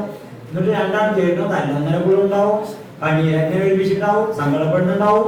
പക്ഷേ ദേഷ്യം വന്നാൽ ഞാൻ കുറെ നേരം ഇന്ത്യ തിരിച്ചു തരാൻ പറ്റുന്ന ദേഷ്യം വരുമ്പോഴല്ലേ. അപ്പൊ ദേഷ്യം നമുക്ക് ആവശ്യമാണ്, നശിപ്പിക്കാൻ പറ്റുന്നതല്ല. ദേഷ്യത്തെ നശിപ്പിക്കാൻ പറ്റില്ല, പക്ഷെ ദേഷ്യത്തെ കൺട്രോൾ ചെയ്യണം. അതിന് ഉദാഹരണമായിട്ട് പറഞ്ഞാൽ ദേഷ്യത്തെ കൺട്രോൾ ചെയ്യാം. ദേഷ്യത്തെ കൺട്രോൾ ചെയ്യാം.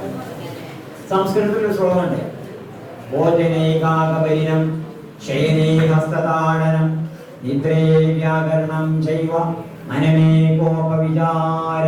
കേട്ടോ, ഭോജനേ കാകപരിണം, ഭക്ഷണം കഴിക്കുമ്പോൾ കാക്കക്ക് ബലി കൊടുക്കണം. ശയനേ ഹസ്തതാടനം, കടന്നുറങ്ങുന്ന സമയത്ത് ഉറങ്ങുന്ന സ്ഥലം കയ്യോട്ടൊന്ന് തടവണം. നിദ്രയെ വ്യാകരണം ചെയ്യുക, ഉറങ്ങുന്ന സമയത്ത് കുറച്ചേരം ആലോചിച്ച് കിടക്കണം. മനമേ കോപവിചാര, ദേഷ്യം വരുമ്പോൾ ചിന്തിക്കണം. കേട്ടോ, 4 പൊരുള്. ഈ 4ഉം ഇതിന്റെ വ്യാഖ്യാനം പഠിക്കാൻ വേണ്ടി ഒരു പണ്ഡിതൻ നാടുണ്ട്, അനുഭവത്തിൽ കൂടി പഠിക്കാൻ വേണ്ടി. വ്യാഖ്യാനം അനുഭവങ്ങളാണല്ലോ ഏറ്റവും വലിയ വ്യാഖ്യാതാവ്. അതുകൊണ്ട് അനുഭവത്തിൽ കൂടി മനസ്സിലാക്കാൻ വേണ്ടി നാടുകൊണ്ട് പോയി. അങ്ങനെയാണ് പല സ്ഥലത്ത് കൂടി ഇങ്ങനെ നടന്ന് യാത്ര ചെയ്ത് അങ്ങനെ പോയി. ഒരു സ്ഥലത്ത് ഭക്ഷണം കിട്ടി. ഭക്ഷണം കിട്ടിയപ്പോൾ മൂപ്പര് ഇങ്ങനെ ആലോചിച്ചു, ഭോജനേ കാകപരിണം, ഭക്ഷണം കഴിക്കുമ്പോൾ കാക്ക വരി കൊടുക്കണല്ലോ. അപ്പോ കാക്ക ഉണ്ടായിരുന്നില്ല, രാത്രി സമയത്ത് പൂച്ച ഉണ്ടായിരുന്നു. അപ്പൊ ഭക്ഷണത്തിന്റെ മുകളിൽ നിന്ന് കുറച്ച് വാരിയിട്ട് കാക്ക കിട്ടുള്ളൂ, പൂച്ച കിട്ടുള്ളൂ. ഒരു കാക്ക പൂച്ച പൊട്ടി പറഞ്ഞുകൊണ്ട് ചത്തു. അപ്പൊ അയാളിങ്ങനെ ആലോചിച്ചു, കണ്ടോ, ഭോജനേ കാകപരിണം. ഈ ശ്ലോകം ഞാൻ അറിഞ്ഞിട്ടില്ലായിരുന്നെങ്കിൽ ഞാൻ അതിന്റെ ഇപ്പൊ യോഗം പൂച്ചക്ക് എന്തോ ഭക്ഷണത്തിന് മുകളിലുണ്ടായിപ്പോ അത് ദൂരപ്പെടാതെ പൂച്ച ഇതിന്റെ കാര്യത്തിലല്ലേ ശരിയ. അങ്ങനെ അതിന്റെ ഒരു പൊരുൾ കുറെ മനസ്സിലാക്കി. ഭോജനേ കാകപരിണം. പിന്നെ ശയനേ ഹസ്തതാടനം, ഉറങ്ങുന്ന സമയത്ത് കൈയോടൊന്ന് തടവണം. ഇരിക്കണോടത്തും കടക്കുമ്പോഴത്തൊക്കെ ഒന്ന് തടവണം, നല്ലത്, എപ്പോഴും നല്ലതാ. അപ്പൊ നമ്മള് സ്ഥലത്ത് എന്നാൽ നമ്മള് കസേരയിലാണ് പോയിരിക്കും. കസേരയിൽ പോയിരുന്ന ചിലപ്പോൾ ഈ പൊടി ചൊടിയൊക്കെ ഉണ്ടാവും, നമ്മൾ നോക്കിയിട്ടുണ്ടാവില്ല. പിന്നെ കാണുമ്പോൾ തുണിന്റെ പൊടി കൂടി ആകെ പൊടി ചൊടിക്കണം. അപ്പൊ ശയനേ ഹസ്തതാടനം. ഹോട്ടലിൽ പോകണമെന്നുണ്ടെങ്കിൽ ഹോട്ടലിൽ പോകുമ്പോൾ നമ്മൾ മലപ്പുറത്ത് പോയി അല്ലെങ്കിൽ DDO ഓഫീസിൽ പോയി അവിടെ ചെന്ന് നോക്കുമ്പോൾ അത് നമ്മൾ ഭക്ഷണം കഴിക്കാതെ നാശം കഴിക്കാതെ പോയതാണ്. അങ്ങനെ അവിടെ ചെന്നിട്ട് ഹോട്ടലിൽ കയറി, ഹോട്ടൽ ഡിലീഷ്യ അവിടെ കയറി. അവിടെ ചെന്നുകൊണ്ട് നമ്മൾ ടേബിളൊക്കെ സാറിനെ നോക്കി. കാരണം കുട്ടികളെ വെച്ചിട്ട് ടേബിൾ കൊടുക്കാനേക്കാണ്. ഒരു ടേബിൾ നന്നായിട്ട് തുടച്ചാണ് സ്റ്റൂൾ കൊടുക്കാൻ. ഒരു സ്റ്റൂൾ കൊടുക്കാൻ വരച്ചില്ല, ഓരോ വെച്ചിട്ട് ടേബിൾ കൊടുക്കാനല്ലേ. ഒരു ടേബിൾ അനുഭവം തുറക്കും, കുറച്ചുനാട് സ്റ്റൂൾ മാറ്റിയിട്ടുണ്ടാവും. അപ്പൊ നമ്മൾ തന്നെ ടേബിളൊക്കെ നോക്കിയാണ് അവിടെ ഇരുന്നിട്ടുണ്ടാവും. എന്നിട്ട് പിന്നെ അവിടെയൊക്കെ പോയിക്കാണ്ട് പിന്നെ നമ്മള് കയ്യിലേക്ക് തിരിച്ചു വന്നതിന് ശേഷമാണ് എന്താണ് അതിന്റെ തുണിന്റെ മൂട്ടിൽ ഉമ്മ ചോദിക്കുമ്പോഴാണ് പഠിച്ചവനെ ഈ തുണിയൊക്കെ ഞാൻ അപ്പൊ എവിടെയൊക്കെ പോയിക്കും ആലോചിച്ചു. അപ്പൊ ശയനേ ഹസ്തതാടനം, നിദ്രയെ വ്യാകരണം ചെയ്യുക, ഉറങ്ങുന്ന സമയത്തൊന്ന് ആലോചിച്ച് നടക്കണം. അങ്ങനെ കുറച്ചെടുക്കാൻ ആലോചിച്ച് കിടക്കാൻ. പിന്നെ എനിക്ക് എല്ലാവർക്കും പാഠം 3 നാടും പോയി കടന്നുകൊണ്ടിരുന്നത്. പിന്നെ അവസാനത്തെ അവിടെ നമ്മൾ പോയത് മനമേ കോപവിചാര, ദേഷ്യം വരുമ്പോൾ ചിന്തിക്കണം. ഇദ്ദേഹം നാട്ടിൽ കൂടി പലയിടത്തുകൂടി സഞ്ചരിച്ച് പല അനുഭവങ്ങളും ശേഖരിച്ച് വർഷങ്ങൾ കഴിഞ്ഞ് 10-18 വർഷമായിട്ട് വീട്ടിലേക്ക് തിരിച്ചു വരാം. വീട്ടിൽ തിരിച്ചു വന്ന സമയത്ത് ഭാര്യ കടന്നു വന്നിട്ടുണ്ട്. ഭാര്യയുടെ അടുത്ത് പുരുഷ ഒരാണും കടന്നു വന്നിട്ടുണ്ട്. ദേഷ്യം വരാൻ പാടല്ലോ അല്ലേ? സ്വന്തം ഭാര്യയുടെ അടുത്ത് ഒരാണ് കടന്നു ദേഷ്യം വരൂലേ? അയാൾ കത്തിട്ടാണ് കുത്താൻ വേണ്ടിയിട്ടാണ് ചെന്ന പ്രണമനമേ കോപവിചാര. ദേഷ്യം വരുമ്പോ ചിന്തിക്കണല്ലോ. കയ്യിലേക്ക് കത്തി അടുത്ത കയ്യിലേക്ക് പിടിച്ചാണ്ട് ഭാര്യയെ വിളിച്ചു വളർത്തിയിട്ട് ഭാര്യ എപ്പോഴെങ്കിലും വന്ന ചോദിച്ചു, എപ്പോഴേ വന്നൊക്കെ പറയാൻ പറ്റും. ആരെ കിടക്കണമെന്ന് ആദ്യം പറയാം. നിങ്ങൾ പോണ സമയത്ത് എനിക്ക് ഗർഭമുണ്ടായിരുന്നു, പ്രസവിച്ചു, ആൺകുട്ടിയായിരുന്നു, 18 വയസ്സായി, മോനാ കിടക്കുന്നത്. മനമേ കോപവിചാര. ദേഷ്യം എന്ന സമയത്ത് ദേഷ്യത്തെ അപ്പടി പ്രബോധിപ്പിച്ചാണ്ടാവുക, മനസ്സിലായല്ലോ? അതേപോലെ നമ്മുടെ മനസ്സിലുള്ള ദേഷ്യം എന്ന അതൊരു ഉദാഹരണമാണ് ഇത്. ഈ ദേഷ്യത്തെ എന്ത് ചെയ്യണം? നമുക്ക് കൺട്രോൾ ചെയ്യാൻ പറ്റും. ചില പ്രകൃതങ്ങൾ ഉണ്ടാവും, പക്ഷെ ആ പ്രകൃതത്തെ ട്രെയിൻ ചെയ്ത് മാറ്റിയെടുക്കാൻ പറ്റും. ഇപ്പൊ ആന കാട്ടിക്കൂടെ ഒക്കെ ഇങ്ങനെ നടക്കുന്ന സമയത്ത് ആനന്റെ പ്രകൃതം എന്താ? ചില ആൾക്കാരെയൊക്കെ പിടിച്ച് ചീന്തലും ചവിട്ടലും കൊല്ലലുമാണ് ആനന്റെ പ്രകൃതം അല്ലേ? വാരിയിൽ വീഴ്ത്തിയിട്ട് ആനക്കാണ് ട്രെയിനിങ് കൊടുത്താലോ പിന്നെ ആന നമ്മൾ പറയുന്ന പോലെ വലത്തോട്ട് അറിയുമ്പോൾ വലത്തോട്ട്, ഇടത്തോട്ട് അറിയുമ്പോൾ ഇടത്തോട്ട്, താഴെ ഇറങ്ങുമ്പോൾ താഴെ, ഇരിക്കാൻ പറയുമ്പോൾ ഇരിക്കണം, നിൽക്കാൻ പറയുമ്പോൾ നിൽക്കണം, നടക്കാൻ പറയുമ്പോൾ നടക്കണം. ഇതൊക്കെ ചെയ്യുന്നത് ആനയാണ്. നേരത്തെ ഉണ്ടായിരുന്ന കാട്ടിലെ ആനയാണല്ലോ വാരിയിൽ വീട്ടിട്ട് ട്രെയിൻ ചെയ്ത സമയത്ത് മാറുന്നത്. ഇതേപോലെ തന്നെ ചില ആൾക്കാർക്ക് പ്രകൃതം, മനുഷ്യന്റെ ഒന്നായിട്ടുള്ള പ്രകൃതം ഉണ്ടല്ലോ. 3 തരത്തിലായി സൃഷ്ടിച്ചു സർവേശൻ മുന്നേ പ്രപഞ്ചത്തിൽ സൃഷ്ടിജാലങ്ങളെ. മാലാക്കയൊന്നതിന് സൃഷ്ടിക്കും മൂലമായി ബുദ്ധിയും ശുദ്ധിയും ന്യായവും വെച്ചവൻ. ആർത്തിയും കാമവുമില്ലാത്തവരാണവർ. ഈശ്വരനെപ്പോഴും സാഷ്ടാംഗം പാർക്കുവോൾ. ഈശ്വര സ്നേഹം നിറഞ്ഞു തുളുമ്പുന്ന ജ്ഞാനപ്രകാശത്താൽ സൃഷ്ടിക്കപ്പെട്ടവർ. പക്ഷി മൃഗാദികളാണ് 2ാം തരം സൃഷ്ടികൾ. അവയിൽ തരുമ്പുവില്ലേ ഗുണം. ഭക്ഷിക്കാൻ പുല്ലുണ്ടോ, മേയാൻ ഇടമുണ്ടോ, ഭോഗിക്കാൻ ഇടയുണ്ടോ, സന്തുഷ്ടമാണോ? പാതിമാലാക്കയും പാതിക്കഴുതയും ചേർത്തു മൂന്നാമതായി നരനെ പടച്ചവൻ അവനിലെ ഗർദഭം താഴോട്ടു താഴുമ്പോൾ അവനിലെ മാലാക്ക മേലോട്ടുയർന്നിടും താണും ഉയർന്നുമുള്ളി മത്സരങ്ങളിൽ ഏതു ജയിക്കുമതായി തീർന്നിടും അവൻ. അടോ 3 തരത്തിലായിട്ട് പഠിച്ചു സൃഷ്ടികളെ. ഒന്ന് മലക്ക്, അതിന് ബുദ്ധി ശുദ്ധി ന്യായം അതാ കൊടുത്തിട്ടുള്ളൂ അല്ലേ? പറഞ്ഞ ഹദീസിന്റെ വ്യാഖ്യാനമായി ജലാലുദ്ദീൻ റൂമി പേർഷ്യൻ എഴുതിയ ഒരു കവിതയുടെ മലയാള ട്രാൻസ്ലേഷൻ ആണ് ഇത്. Translated by myself. 3 തരത്തിലായി സൃഷ്ടിച്ചു സർവേശൻ മുന്നേ പ്രപഞ്ചത്തിൽ സൃഷ്ടിജാലങ്ങളെ. മാലാക്കയൊന്നതിൽ സൃഷ്ടിക്കും മൂലമായി ബുദ്ധിയും ശുദ്ധിയും ന്യായവും വെച്ചത്. ആർത്തിയും കാമവും ഇല്ലാത്തവരാണ്. മനസ്സിലാവുണ്ടല്ലോ. പഠിച്ചവനായിട്ട് എപ്പോഴും സാഷ്ടാംഗം പാർക്കുക, പഠിച്ചവനോടുള്ള സ്തുതിയാൽ ഞാൻ. അതുകൊണ്ടാണ് മലക്കുകൾ. പക്ഷി മൃഗാദികളാണ് 2ാം തരം സൃഷ്ടികളവയിൽ തരിമുമില്ലേ ഗുണം. ഒരുപാട് എന്താ ഭക്ഷിക്കാൻ പോയിട്ടുണ്ടോ, തിന്നാൻ എന്തെങ്കിലും ഉണ്ടോ, കുടിക്കാനുണ്ടോ, കൂടിക്കാൻ ഇടയുണ്ടോ, ഷെൽട്ടർ ഉണ്ടോ, ഇതൊക്കെയാണല്ലോ. പക്ഷെ മനുഷ്യൻ വന്നാലോ പാതിമാലാക്കയും പാതിക്കഴുതയും ചേർത്തു മൂന്നാമതായി നരനെ പടച്ചവൻ അവരിലെ ഗർദഭം താഴോട്ടു താഴുമ്പോൾ. ഗർദഭം എന്ന് പറഞ്ഞാൽ കൈതല്ലേ? ഗർദഭം എന്ന് പറഞ്ഞാൽ കൈത. കഴുത കേട്ടോ, കൈതയല്ല കഴുത. അത് പറയുമ്പോ അങ്ങനെ തന്നെ പറയേണ്ടില്ല. മരത്തൊന്നിയിലാണെങ്കിലും അങ്ങനെ തന്നെ പറയുന്നത്. അതാ കഴുത. അങ്ങനത്തെ രണ്ടും 2 കാലം കൈകാരണമായിട്ട് തന്നെ. അത് ഏതായാലും പാതി കഴുത 2 മൃഗത്തെയും മരത്തിനെയും കൂട്ടിയിട്ട് 2 ഗുണവും കൂട്ടിയിട്ടാണ് മനുഷ്യനെ പഠിച്ചിട്ടുള്ളത്. അപ്പൊ പിന്നെ അവരിലെ ഗർദഭം താഴോട്ട് താഴുമ്പോൾ മൃഗീയത കീപ്പിട്ട് പിടിച്ചു വെച്ചു. അവനിലെ മാലാക്ക മേലോട്ട് ഉയർന്നിടും മരക്ക് മേലോട്ടും വെച്ചു. ഈ താണവും ഉയർന്നുമുള്ള ഈ മത്സരങ്ങളിൽ ഏതു ജയിക്കുമതായി തീർന്നിടും അവൻ. അതാണ് മനുഷ്യന്റെ സ്പിരിച്വൽ ഗ്രോത്ത് എന്നാൽ. ഖലഖല്ലാഹുൽ മലായികത വറക്കബ ഫീഹിം അൽ അഖല വഖലഖല്ലാഹുൽ ബഹായിമ വറക്കബ ഫീഹിന്ന അശ്ശഹവത വഖലഖല്ലാഹുൽ ഇൻസാന വറക്കബ ഫീഹി അൽ അഖല വശ്ശഹവത ഫമൻ ഖലബത ഫീഹി അശ്ശഹവതു وهو أسفل من البهائم ومن غلب فيه العقل وهو أعلى من الملائكة. ആണോ? അതിന്റെ പരിഭാഷയൊക്കെയാണ് ഈ പറഞ്ഞത്. അപ്പൊ അതുകൊണ്ട് നമ്മളിലുള്ള ഇത്തരത്തിലുള്ള മനോവൃത്തികളിൽ ഏതാണോ പ്രകൃതിയാവുള്ളത് പിന്നെയും വരും. സംസ്കൃതത്തിൽ ഒരു കഥ ഉണ്ട്, പഞ്ചതന്ത്രം വായിച്ചിട്ടുണ്ടായിരിക്കും. പഞ്ചതന്ത്ര കഥകൾ ആരെങ്കിലും വായിച്ചിട്ടുണ്ടോ? പഞ്ചതന്ത്രം കഥകൾ ആദ്യം മുതൽ അവസാനം വരെ വായിച്ച ആരെങ്കിലും ഉണ്ടെങ്കിൽ കൈകൂടി. ഏതെങ്കിലും കഥ എവിടെയും വായിച്ചതല്ല, പലയിടത്തും വരികയൊക്കെ ചെയ്യും. പക്ഷെ പഞ്ചതന്ത്രം കഥകൾ ആദ്യം മുതൽ അവസാനം വരെ വായിച്ചവരുണ്ടെങ്കിൽ കൈകൂടി ചെയ്യും. ഉണ്ടോ? ആരും ഇല്ലരെ നരേ. ഇവിടെ ലൈബ്രറിയിലുണ്ടോ? ഇവിടെ ലൈബ്രറിയിൽ ഇല്ലെങ്കിൽ പഞ്ചതന്ത്ര കഥകൾക്ക് 250 ഉറുപ്പിക കൊടുത്താൽ മതി. എല്ലാവരും ഓരോ ഉറുപ്പിക എടുത്താൽ തന്നെ 2 ഉറുപ്പിക എടുത്താൽ 250 ഉണ്ടാവില്ലേ? നിങ്ങൾ വിദ്യാർത്ഥികൾ എല്ലാവരും സാധനം കൊണ്ടിഞ്ഞ് പൈസ ചെലവാക്കി പോകുന്നതാണ്. ഇവിടുത്തെ ലൈബ്രറിക്ക് വേണ്ടിയിട്ട് ഒരു പഞ്ചതന്ത്രത്തിന്റെ കോപ്പി വാങ്ങണം. മഞ്ചേരിയോ കോഴിക്കോട് എവിടെയൊക്കെ ഉണ്ടാവും. അതിൽ പോകുമ്പോഴോ അല്ലെങ്കിൽ പോണോ കൊണ്ട് വരുത്തിട്ടോ ഈ 2 ഉറുപ്പിക എടുത്താൽ മതി. പഞ്ചതന്ത്രം എന്ന കഥയുടെ കഥാസമാഹാരത്തിന്റെ ഒരു കോപ്പി. കാരണം എന്താ അറിയോ? ഇതിന് അള്ളാഹ് പരിശുദ്ധ ഖുർആനിൽ പറഞ്ഞാ കഥ പറഞ്ഞു കൊടുക്കൂ, അവർ ചിന്തിക്കുന്നത് അർത്ഥം. അപ്പൊ കഥയിൽ കൂടിയാണ് മനുഷ്യന്മാര് പലപ്പോഴും ചിന്തിക്കാം. അതുകൊണ്ട് നല്ല രസമുള്ള കഥയാണെന്ന് മാത്രമല്ല, ഈ കഥയൊക്കെ വായിക്കുമ്പോൾ നിങ്ങൾക്ക് പുതിയതായിട്ട് ഒരുപാട് സംഗതികളും ആശയങ്ങളും കിട്ടും. നിങ്ങൾ CH മുഹമ്മദ് വയസ്സായാലും കൊടുക്കണം. ആരാണത്? ആരാണ് CH മുഹമ്മദ് സാഹിബ്? ഒരാൾ പറയും, എല്ലാവരും കൂടെ പറഞ്ഞാൽ കേൾക്കൂല. CH മുഹമ്മദ് മുനീറിന്റെ MK മുനീറിന്റെ വാപ്പ എന്നുള്ളത് മുമ്പരായിട്ടിരിക്കുകയല്ല, അത് മകളുടേതാണ്. ബാപ്പാനെ പറ്റി പറയും. ബാപ്പ ആരാണ്? CH മുഹമ്മദ് സാഹിബ് ആരാണ്? കേരളത്തിലെ മുമ്പത്തെ മുഖ്യമന്ത്രിയായിരുന്നു, വിദ്യാഭ്യാസ മന്ത്രിയായിരുന്നു, ആഭ്യന്തരമന്ത്രിയായിരുന്നു, പലരുമായിരുന്നു. പക്ഷെ മുഖ്യമന്ത്രി പറഞ്ഞാൽ പിന്നെ അതിന് മുകളിൽ വരേണ്ട പറ്റുന്നു. SLC കാരനാ പിന്നെ 5ാം ക്ലാസ് എന്ന് പറയണ്ടല്ലോ. അപ്പൊ അതേപോലെ മുഖ്യമന്ത്രിയായിരുന്നു.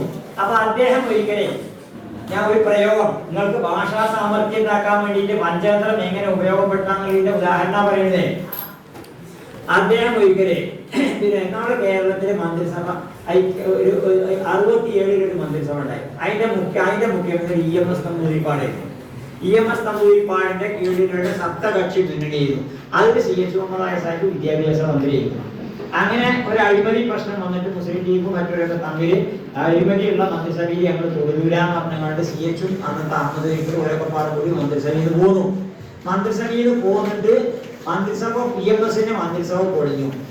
പിന്നെ ഉണ്ടാക്കിയ മന്ത്രിസഭ ചേരാട്ട് അച്യുതമേനോന്റെ തൃശ്ശൂർക്കാരൻ ചേരാട്ട് അച്യുതമേനോന്റെ മന്ത്രിസഭയാണ്.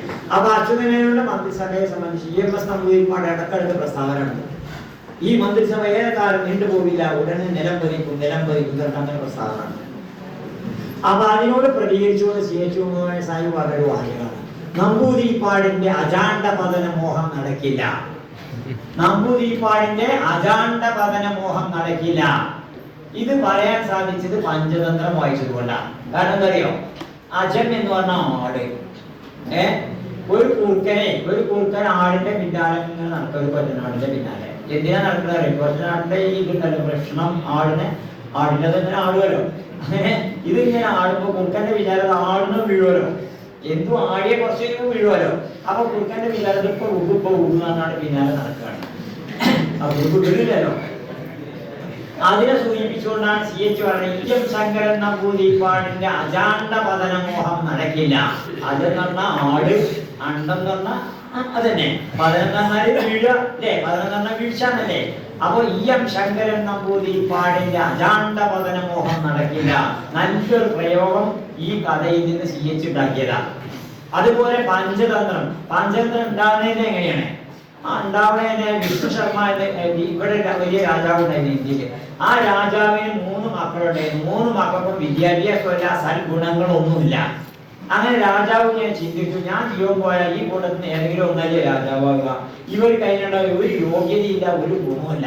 ഇവർ രാജാവായ രാജ്യത്തിന്റെ സ്ഥിതി എന്താവും? അങ്ങനെ മന്ത്രിസഭാ യോഗം വിളിച്ചു കൂട്ടി. മന്ത്രിസഭാ യോഗത്തില് ഇങ്ങനെ നമ്മുടെ 3 മക്കൾ, എനിക്ക് വാർദ്ധക്യം വന്നിരിക്കണേ, ഞാൻ വളരെ ദീർഘായുസ്സായി പോകാൻ സാധ്യതയില്ല, അതുകൊണ്ട് എനിക്ക് ശേഷം രാജാവാകാൻ നമ്മുടെ മക്കളെ കൊടുക്കുന്ന ആരെങ്കിലും ഉണ്ടാവുക.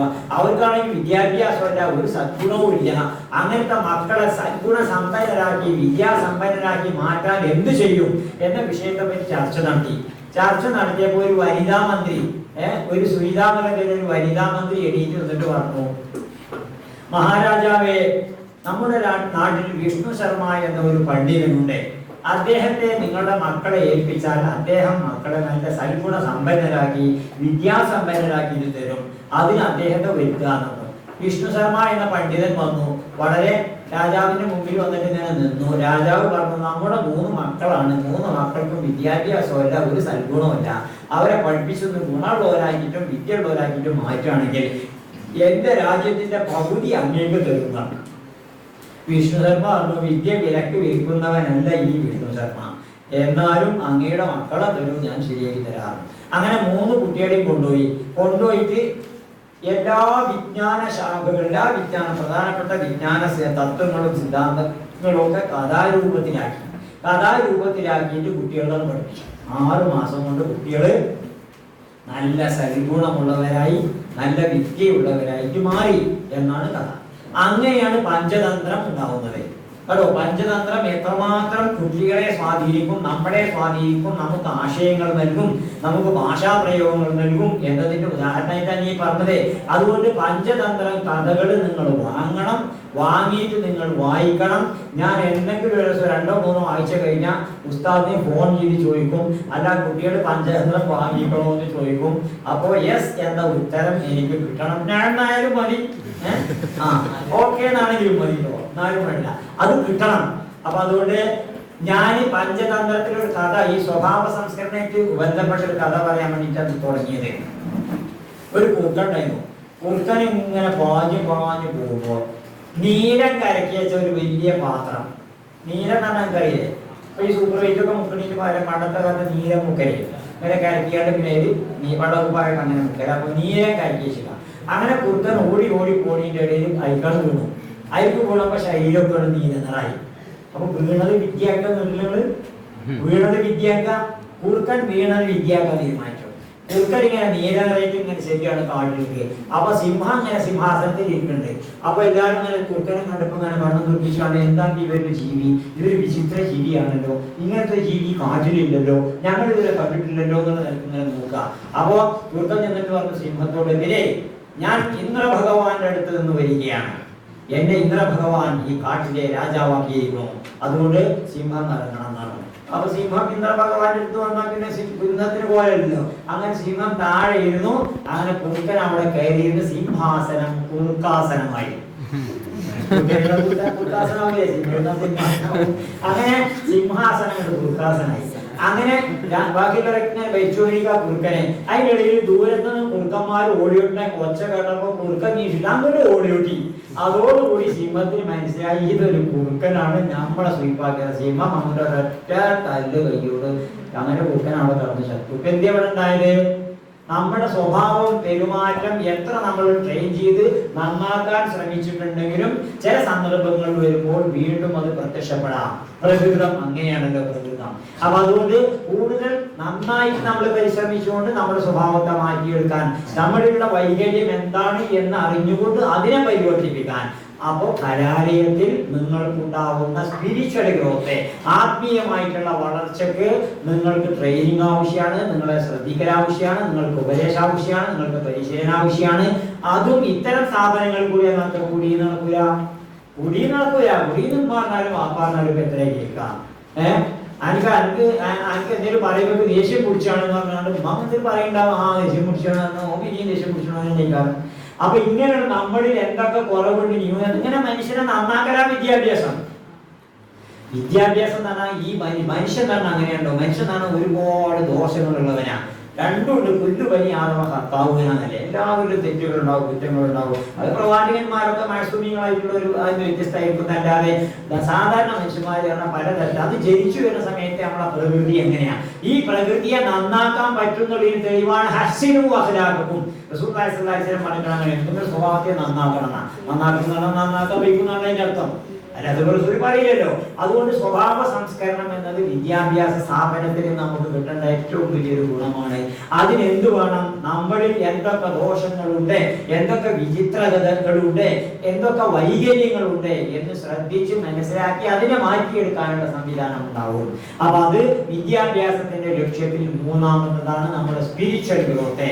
ഒന്നാമത്തത് പറയൂ, ഫിസിക്കൽ ഗ്രോത്ത്. രണ്ടാമത്തത് മെന്റൽ ഗ്രോത്ത്. മൂന്നാമത്തത് സ്പിരിച്വൽ ഗ്രോത്ത്. അപ്പോ physical growth, mental growth, spiritual growth, ഈ മൂന്ന് തരത്തിലുള്ള ലക്ഷ്യമാണ് വിദ്യാഭ്യാസത്തിൽ നിന്ന് വരുമ്പോ.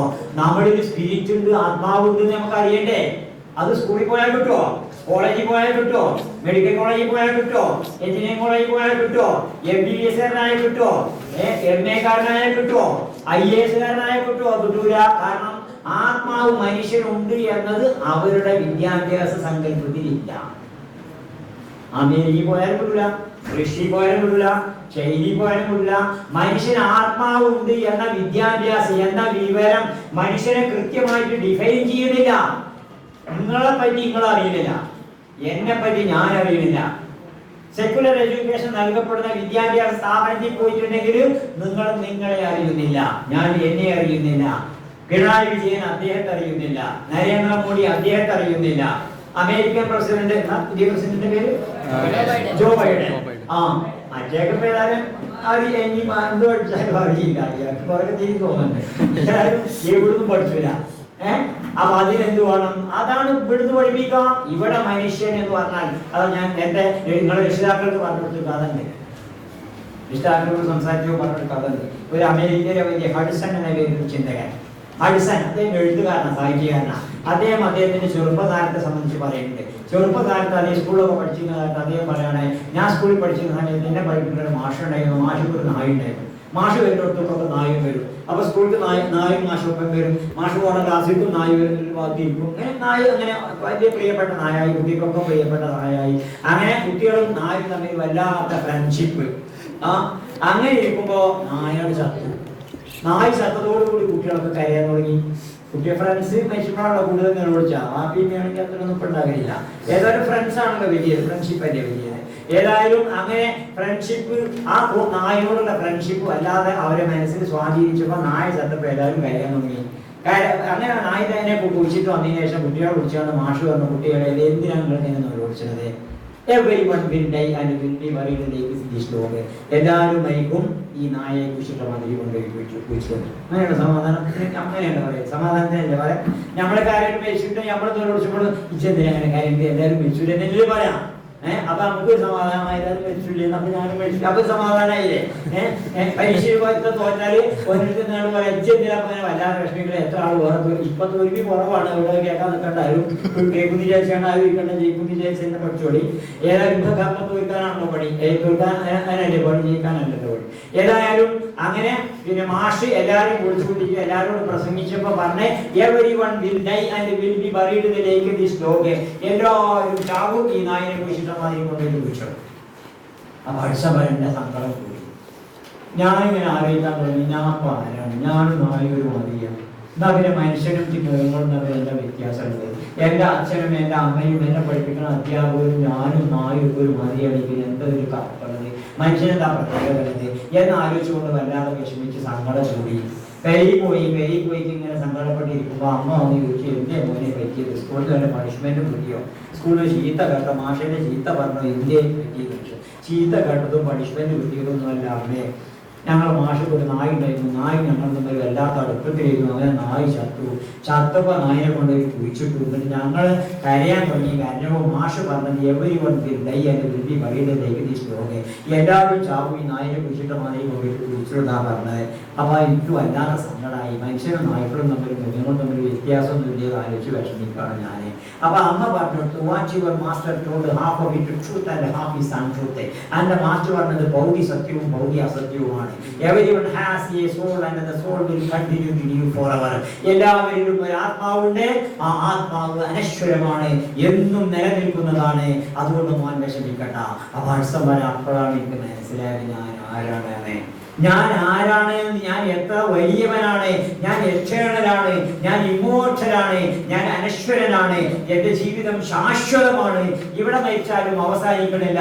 മർത്യന്റെ ഉദ്ഗമനേച്ചേ നിന്നെ മൃത്യുസ്പർശിക്കില്ല ഒരു നാളും, കെട്ടടങ്ങിയ തീയും കാറ്റു തട്ടിയാൽ വീണ്ടും കത്തിപ്പടരും, മൃത്യു നിനക്കൊരു ഉറക്കം, ആത്മസത്തക്കു പറ്റില്ലൊരിളക്കം എന്നുള്ളത് എനിക്ക് മനുഷ്യന്റെ അനശ്വരത അപ്പോഴായിട്ട് മനസ്സിലായത്. അപ്പൊ മനുഷ്യൻ അനശ്വരനാണ്, നശിക്കാനുണ്ടായവനല്ല. അവൻ വീണ്ടും വീണ്ടും ജീവിച്ചുകൊണ്ടിരിക്കും, മരണത്തെ മറികടക്കും, വീണ്ടും ജീവിക്കും. അങ്ങനെയുള്ള ഒരു അസ്തിത്വമാണ് ഞാൻ എന്ന വിവരം മെഡിക്കൽ കോളേജിൽ പോയാൽ കിട്ടൂല, എഞ്ചിനീയറിംഗ് കോളേജിൽ പോയാൽ കിട്ടൂല, IAS കിട്ടൂല, IPS കിട്ടൂല, ഡോക്ടറായ കിട്ടൂല, ആരായാലും കിട്ടൂല. അപ്പൊ ഭൗതിക കലാലയങ്ങളിൽ നിന്ന് നിങ്ങൾക്ക് കിട്ടുന്ന വിദ്യാഭ്യാസം വളരെ പരിമിതമാണ്. അതിന് മനുഷ്യന്റെ ഡെഫിനിഷൻ പോലും പൂർണ്ണമാവുന്നില്ല. ഇതല്ലേ സ്ഥിതി. പിന്നെ അത് പഠിച്ചാൽ പോരാ, ജീവിതത്തിന്റെ ലക്ഷ്യം പഠിപ്പിക്കില്ല. നമുക്കൊക്കെ കിട്ടിയ ജീവിതം ബൈ ചാൻസ് ആയിട്ട് കിട്ടിയതാണ്, നോട്ട് ബൈ ചോയ്സ്. ജനിക്കണം വിചാരിച്ചാണ് ആരെ കൂടെ ജനിച്ചത്, ജനിക്കണം വിചാരിച്ചാണ് ആരും ജനിച്ചിരുന്നു. അവിടെ ജനിക്കണേ വിചാരിക്കണേ അതിന് ജനിക്കണ്ടേ? അപ്പൊ ജനനം നമുക്ക് കിട്ടിയത് ബൈ ചാൻസ് ആയിട്ട് കിട്ടിയതാണ്, നോട്ട് ബൈ ചോയ്സ്. നമ്മളെ ഇഷ്ടം അനുസരിച്ച് കിട്ടുന്നതല്ല. ഇനി മരണോ അങ്ങനെ തന്നെ. മരണവും നമ്മൾ വിചാരിക്കണ കാര്യമൊന്നുമല്ല ഇപ്പോൾ ഉണ്ടാകുക അല്ലേ? അതും നമ്മൾ വിചാരിച്ചാൽ ഇപ്പൊ ആത്മഹത്യ ചെയ്താൽ തന്നെ അതും ചിലപ്പോൾ മരിച്ചൊന്നും വരില്ല. എന്തായാലും നമ്മൾ വിചാരിച്ച മാതിരിയാണ്. ഇതൊന്നും നമ്മൾ വിചാരിച്ച മാതിരിയല്ല നടക്കുന്നത്. ഈ രോഗം അങ്ങനെ തന്നെ നമ്മൾ വിചാരിച്ച മാതിരിയാണ് നടക്കുന്നത്. ചിലപ്പോൾ ഈ കൊറോണ കൊണ്ട് വരുമോ? ഈ കൊറോണ മനുഷ്യനെ സുഖിപ്പാക്കി വിദ്യാഭ്യാസം ഓൺലൈനിൽ ക്ലാസ് എടുത്താൽ ക്ലാസ് ഓണാവില്ല, ഓൺലൈനിൽ ക്ലാസ് എടുത്താൽ ക്ലാസ് ഓണാവില്ല. അതല്ലേ സ്ഥിതി. ഈ ജാതി ഹരാക്കും കഷ്ടപ്പാടും ഒക്കെ നമുക്ക് വരുത്താൻ വേണ്ടിയിട്ട് എന്തിനല്ലേ കൊറോണ വന്നത്? നമ്മൾ വിചാരിച്ചിട്ടത് വന്നത്, നമ്മൾ വിചാരിച്ചിട്ടല്ലേ വരെ. ഞാൻ നാളെ യുക്തിവാദികളുടെ ഒരു പരിപാടിയിൽ യുക്തിവാദികൾക്ക് ഇതിന്റെ പ്രസംഗം നടത്തുന്ന സമയത്ത് പറഞ്ഞു, ചങ്ങായിമാരെ നിങ്ങളൊക്കെ അദൃശ്യമായിട്ടുള്ള ഒരു വൈറസിന്റെ സാന്നിധ്യത്തെ, അതിന്റെ സാധ്യതയെ ഭയപ്പെട്ടുകൊണ്ട് മാസ്ക് ഇട്ട് നടത്തിയല്ലേ?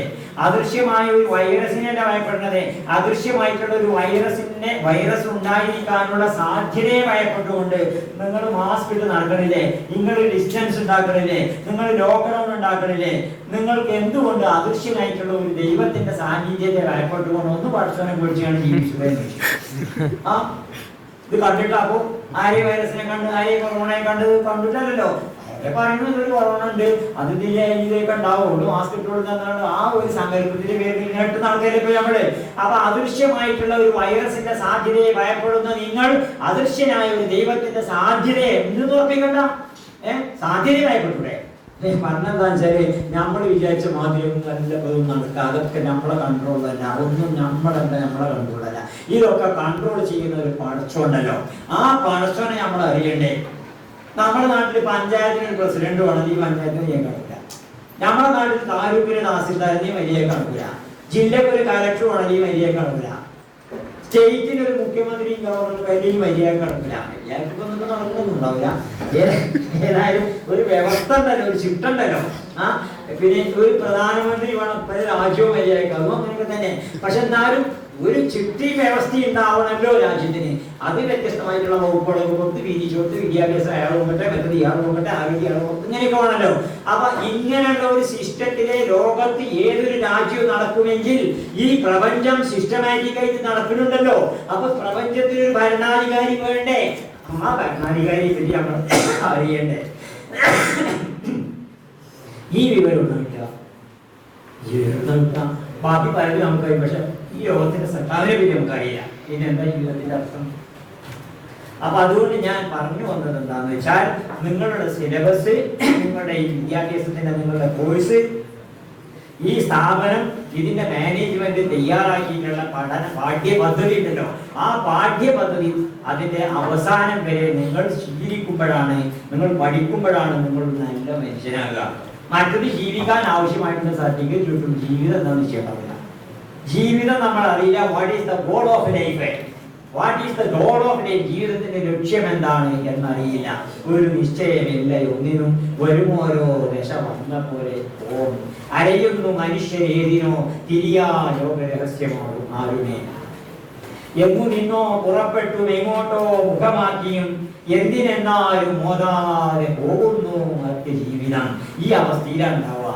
അപ്പൊ അതുകൊണ്ട് നിങ്ങളുടെ ഫിസിക്കൽ ഗ്രോത്ത് സാക്ഷാത്കൃതമാകാൻ വേണ്ടി, മെന്റൽ ഗ്രോത്ത് സാക്ഷാത്കൃതമാകാൻ വേണ്ടി, സ്പിരിച്വൽ ഗ്രോത്ത് സാക്ഷാത്കൃതമാവാൻ വേണ്ടി, അതാണ് മനുഷ്യന്റെ ജീവിതത്തിന്റെ ലക്ഷ്യം.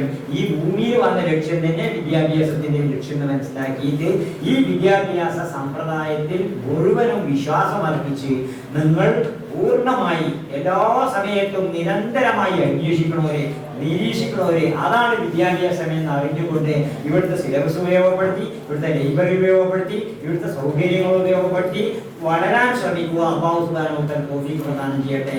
വാഹിറു ദഅ്വാനാ അൽഹംദുലില്ലാഹി വലാ ഹൗല വലാ ഖുവത ഇല്ലാ ബില്ലാഹ്. അസ്സലാമു അലൈക്കും വറഹ്മത്തുള്ളാഹി വബറകാതുഹു. നിങ്ങൾക്ക് എന്തെങ്കിലും പ്രത്യേക വിഷയങ്ങളെ സംബന്ധിച്ച് വല്ലതും മാഷുമായിട്ട് ചോദിക്കണമെങ്കിൽ അതിൻ്റെ അവസരം ഒരു 5 മിനിറ്റ് നിങ്ങൾക്ക് ആർക്കെങ്കിലും ഒരാളെ എഴുന്നേറ്റ് നിന്നിട്ട് എന്തെങ്കിലും നിങ്ങൾക്ക് ആവശ്യമായ ഭാവിയിലേക്ക് അല്ലെങ്കിൽ പഠനത്തിന് അല്ലെങ്കിൽ മറ്റു ഏതെങ്കിലും മേഖലകളിലുള്ള സംശയ നിവാരണത്തിന് അല്പസമയം മാത്രം. By doubting you come to questions. സംശയം നിങ്ങളെ ചോദ്യങ്ങളിലേക്ക് നയിക്കും. By asking questions you come to answers. ചോദ്യം ചോദിച്ചിട്ട് നിങ്ങൾ ഉത്തരങ്ങളിലേക്ക് എത്തും. By getting answers you come to truth. ഉത്തരം കിട്ടിയപ്പോൾ നിങ്ങൾ സത്യത്തിലേക്ക് എത്തും. അവിടെ ചോദിക്കണം. ഇപ്പൊ ഇന്നത്തെ കാലഘട്ടത്തിൽ പ്രത്യേകിച്ച് യുക്തിവാദികളും നിരീശ്വരവാദികളും ഒരുപാട് ചോദ്യം ചോദിച്ചിട്ട് മനുഷ്യരില്ലേ, അതിലേക്ക് ഉത്തരങ്ങൾ എഴുതുവാണ്. അപ്പൊ പെട്ടെന്ന് ഉത്തരം പറയാൻ പറ്റുമാണ്, വല്ലാതെ ആലോചിച്ചിട്ടല്ല.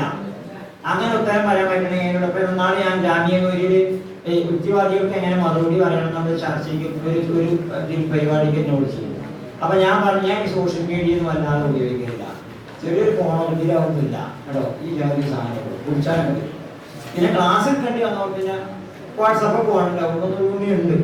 ഏതായാലും പിന്നെ ഞാൻ ഈ സോഷ്യൽ മീഡിയ വല്ലാതെ ശ്രദ്ധിക്കുന്നില്ല. അതുകൊണ്ട് യുക്തിവാദികളൊക്കെ ചോദ്യം ചോദിക്കണമെന്ന് എനിക്കറിയില്ല. ചോദ്യങ്ങളെടുത്തിട്ടുള്ള ഉത്തരം എടുത്തുണ്ടാവുന്നുണ്ട്. അങ്ങനെ കുട്ടികൾ ഓരോ ചോദ്യങ്ങളൊക്കെ ചോദിക്കാൻ തുടങ്ങി. ഒരു കുട്ടി ചോദിച്ചു, വേണമെങ്കിൽ നിങ്ങൾക്ക് ചോദിക്കാൻ പറ്റുന്ന ചോദ്യം തന്നെയാണ്. നിങ്ങൾക്ക് ഉത്തരങ്ങളെടുത്തുണ്ടാവും, എന്നാലും ചോദിക്കാനോ. പഠിച്ചോ എന്തേ ഞങ്ങളെ പഠിച്ചിട്ടില്ല, ഞങ്ങളെ പഠിച്ചിട്ട് എന്താ പേര് കിട്ടണത്? അള്ളാഹു തആല എന്തിനാ ഇപ്പൊ നമ്മളെ പഠിച്ചിട്ട് ഇപ്പൊ എന്താ ഓന് കിട്ടുന്നത് എന്ന ചോദ്യം. അപ്പൊ ഞാൻ ഉത്തരം പറഞ്ഞു. ആ ചോദ്യകർത്താവ് ഞാൻ ചോദ്യം ചോദിച്ചിട്ട് എന്താ കിട്ടുന്നത്? ഓന് ചോദിക്കാതൊക്കെ പറ്റില്ല, അതുകൊണ്ടോ ചോദിച്ചതല്ലേ. പഠിച്ചോനെ പളക്കാതൊക്കെ പറ്റില്ല, അതുകൊണ്ട് പഠിച്ചതാണ്.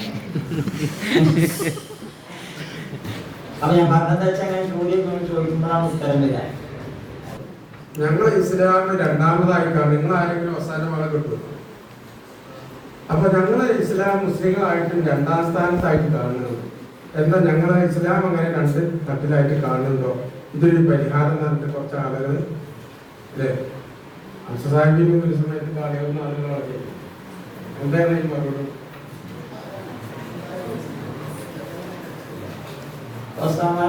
രണ്ടായിട്ട് കാണുന്നുള്ളത് ഉണ്ടായത് ഇതുകൊണ്ടാണ് സാഹചര്യം ഉണ്ടാവും. ആ സാഹചര്യം ഉണ്ടാകുമ്പോൾ ആ കാണലും ഉണ്ടാവും. സാഹചര്യം ഇല്ലാതായാൽ കാണലും ഇല്ലാതാവും. അതല്ലേ വേണ്ടത്? ഇപ്പോ ഈ ആര്യ പറഞ്ഞത് ഒസാമാരായിട്ട് ഇങ്ങനെ പണിയിട്ടുണ്ടാകുന്നത് ഈ ഒരു കൈകാര്യം ചെയ്യുന്നത് അതിൽ രണ്ടാമതായി കാണുക എന്നുള്ളതിന് ഹിജാമയുടെ കാര്യമില്ല. ഹിജാമാണ് രക്തം കൈകാര്യം ചെയ്തിട്ട് ജീവിക്കണം. അപ്പൊ രക്തം നജസാണ്. അതുകൊണ്ട് രക്തം കൈകാര്യം ചെയ്യുന്നവർ എന്നുള്ള നിലക്ക് പിന്നെ ഈ ഹിജാമ നടത്തുന്നത്, ഇപ്പൊ ഹിജാമ നടത്തുന്നത് വാർബർമാരല്ല, ഇവിടെ ഡോക്ടർമാരാണ്. അത് മാത്രമല്ല, സർക്കംസിഷനും മാറി, തൊഴിലെന്നെ മാറി. മുമ്പൊക്കെ വാർബർമാരാണല്ലോ കല്യാണം കഴിച്ചിരുന്നത്, മാർക്ക് കല്യാണം കഴിച്ചിരുന്നത് അല്ലെ, ചില കർമ്മം ചെയ്തത്. ഇപ്പൊ ഡോക്ടർമാരല്ലേ ചെയ്യുന്നത്. അപ്പൊ ഇത് മുന്തിയതായില്ലേ? ഡോക്ടർമാരിക്കാൻ തുടങ്ങിയപ്പോ മുന്തിയതായില്ലേ? ആ ഇപ്പൊ അത് അത്ര മുന്തിയതല്ലാതായി. അതേപോലെ തന്നെ ഹിജാമ നേരത്തെ നടത്തിയത് ബാർബർമാർ നടത്തുന്നത്. അപ്പൊ ബാർബർമാർ നടത്തുന്നത് അവർ രക്തം ഉപയോഗപ്പെടുത്തി രക്തം കൊണ്ട് കൈകാര്യം ചെയ്യുന്ന രക്തനജസ. അപ്പൊ നജസ് കൊണ്ട് കൈകാര്യം ചെയ്യണം പണി ചെയ്യുന്ന ആൾക്കാരുടെ ഭക്ഷണം കഴിക്കൽ മക്രൂഹാണെന്ന് നമ്മളെ ഫിഖിന്റെ കിതാബിലുണ്ട്. ഖുർആനിലെ ഹദീസിലൊന്നും അല്ല, ഫിഖിന്റെ കിതാബിലുണ്ട്. അപ്പൊ അതിൽ ഹിജാമയെ പറ്റി മാത്രം ബാധകം. ഇപ്പോഴത്തെ ബാർബർമാർ ഹിജാമ നടത്തുന്നവരല്ല. ഇപ്പോഴത്തെ ബാർബർമാരെ പറ്റി ബ്യൂട്ടിഫൈ ചെയ്യുന്നവരെന്നാ പറയാം, ഡെക്കറേറ്റ് ചെയ്യുന്നവരാണ്, അലങ്കരിക്കുന്നവരാണ്. അറബി ഭാഷയിലേക്ക് മുസയ്യിൻ എന്നാ പറയാം. ഇപ്പോഴത്തെ ബാർബർമാർ ആ നിവേദനം തന്നെ നടത്താൻ പാടില്ല, കാരണം ഒരു മുസയ്യിനുകളാ അല്ലേ. ഈ ഹിജാമയുടെ പ്രശ്നത്തിൽ മാത്രമാണ് നമ്മളെ ഫിഖിൽ പറഞ്ഞിരിക്കുന്നത്. അതുപോലെ കെട്ടാൻ പാടില്ല എന്നൊന്നുമില്ല, അങ്ങനത്തെ ഒന്നും ഇസ്ലാമേ ഇല്ല.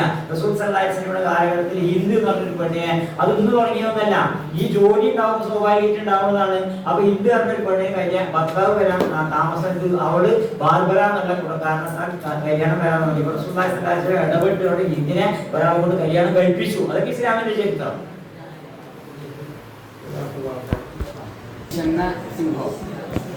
അത് ഒരു മാനിനെ പിടിക്കാൻ വേണ്ടി പോവാണ്. അപ്പോൾ ഈ സിംഹം മനസ്സിൽ വരുന്നത് എനിക്ക് നിന്റെ ഏതാണ് ഇതിനെനിക്ക് കിട്ടണമെന്നാണ്. പക്ഷെ മാന് പറയുന്നത് ഈ സിംഹത്തിൻ്റെ അടുക്കൽ നിന്ന് ഇന്നെ കഴിച്ചിലാക്കണമെന്നാണ് മാന് പറയുന്നത്. അപ്പോൾ രണ്ട് ജീവികൾക്കും പറഞ്ഞു കൊടുത്തിട്ട് അവിടെ ഒരു തുല്യത കൊടുക്കണ്ടേ മാനിന് ജീവനും. നല്ല ചോദ്യം നിങ്ങൾ കേട്ട ചോദ്യം. അപ്പൊ ഈ വർത്താനം പറഞ്ഞാൽ എങ്ങനെ കേൾക്കുക? ആ കുട്ടി ചോദിച്ച ചോദ്യം അതിന് മൈക്കൊന്നും വേണ്ടത്, ചെറിയ ആളല്ലേ, അല്ലാതെ മൈക്കില്ല. ഞാൻ പറയുന്നൊക്കെ നിങ്ങൾ കേൾക്കണില്ലേ? മൈക്കൊന്നും വേണമെന്നില്ല. ശ്രദ്ധിക്കും. കുട്ടി ചോദിച്ച ചോദ്യം കാര്യങ്ങള് സിംഹവും മാനും.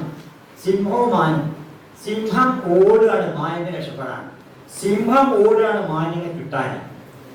അപ്പൊ ഈ രണ്ട് ഓട്ടം ഉണ്ടല്ലോ, ഒന്ന് അതിന്റെ വിശപ്പ് അടക്കാൻ വേണ്ടിയിട്ട്, മറ്റേത് അതിന്റെ ജീവൻ രക്ഷിക്കാൻ വേണ്ടിയിട്ട്.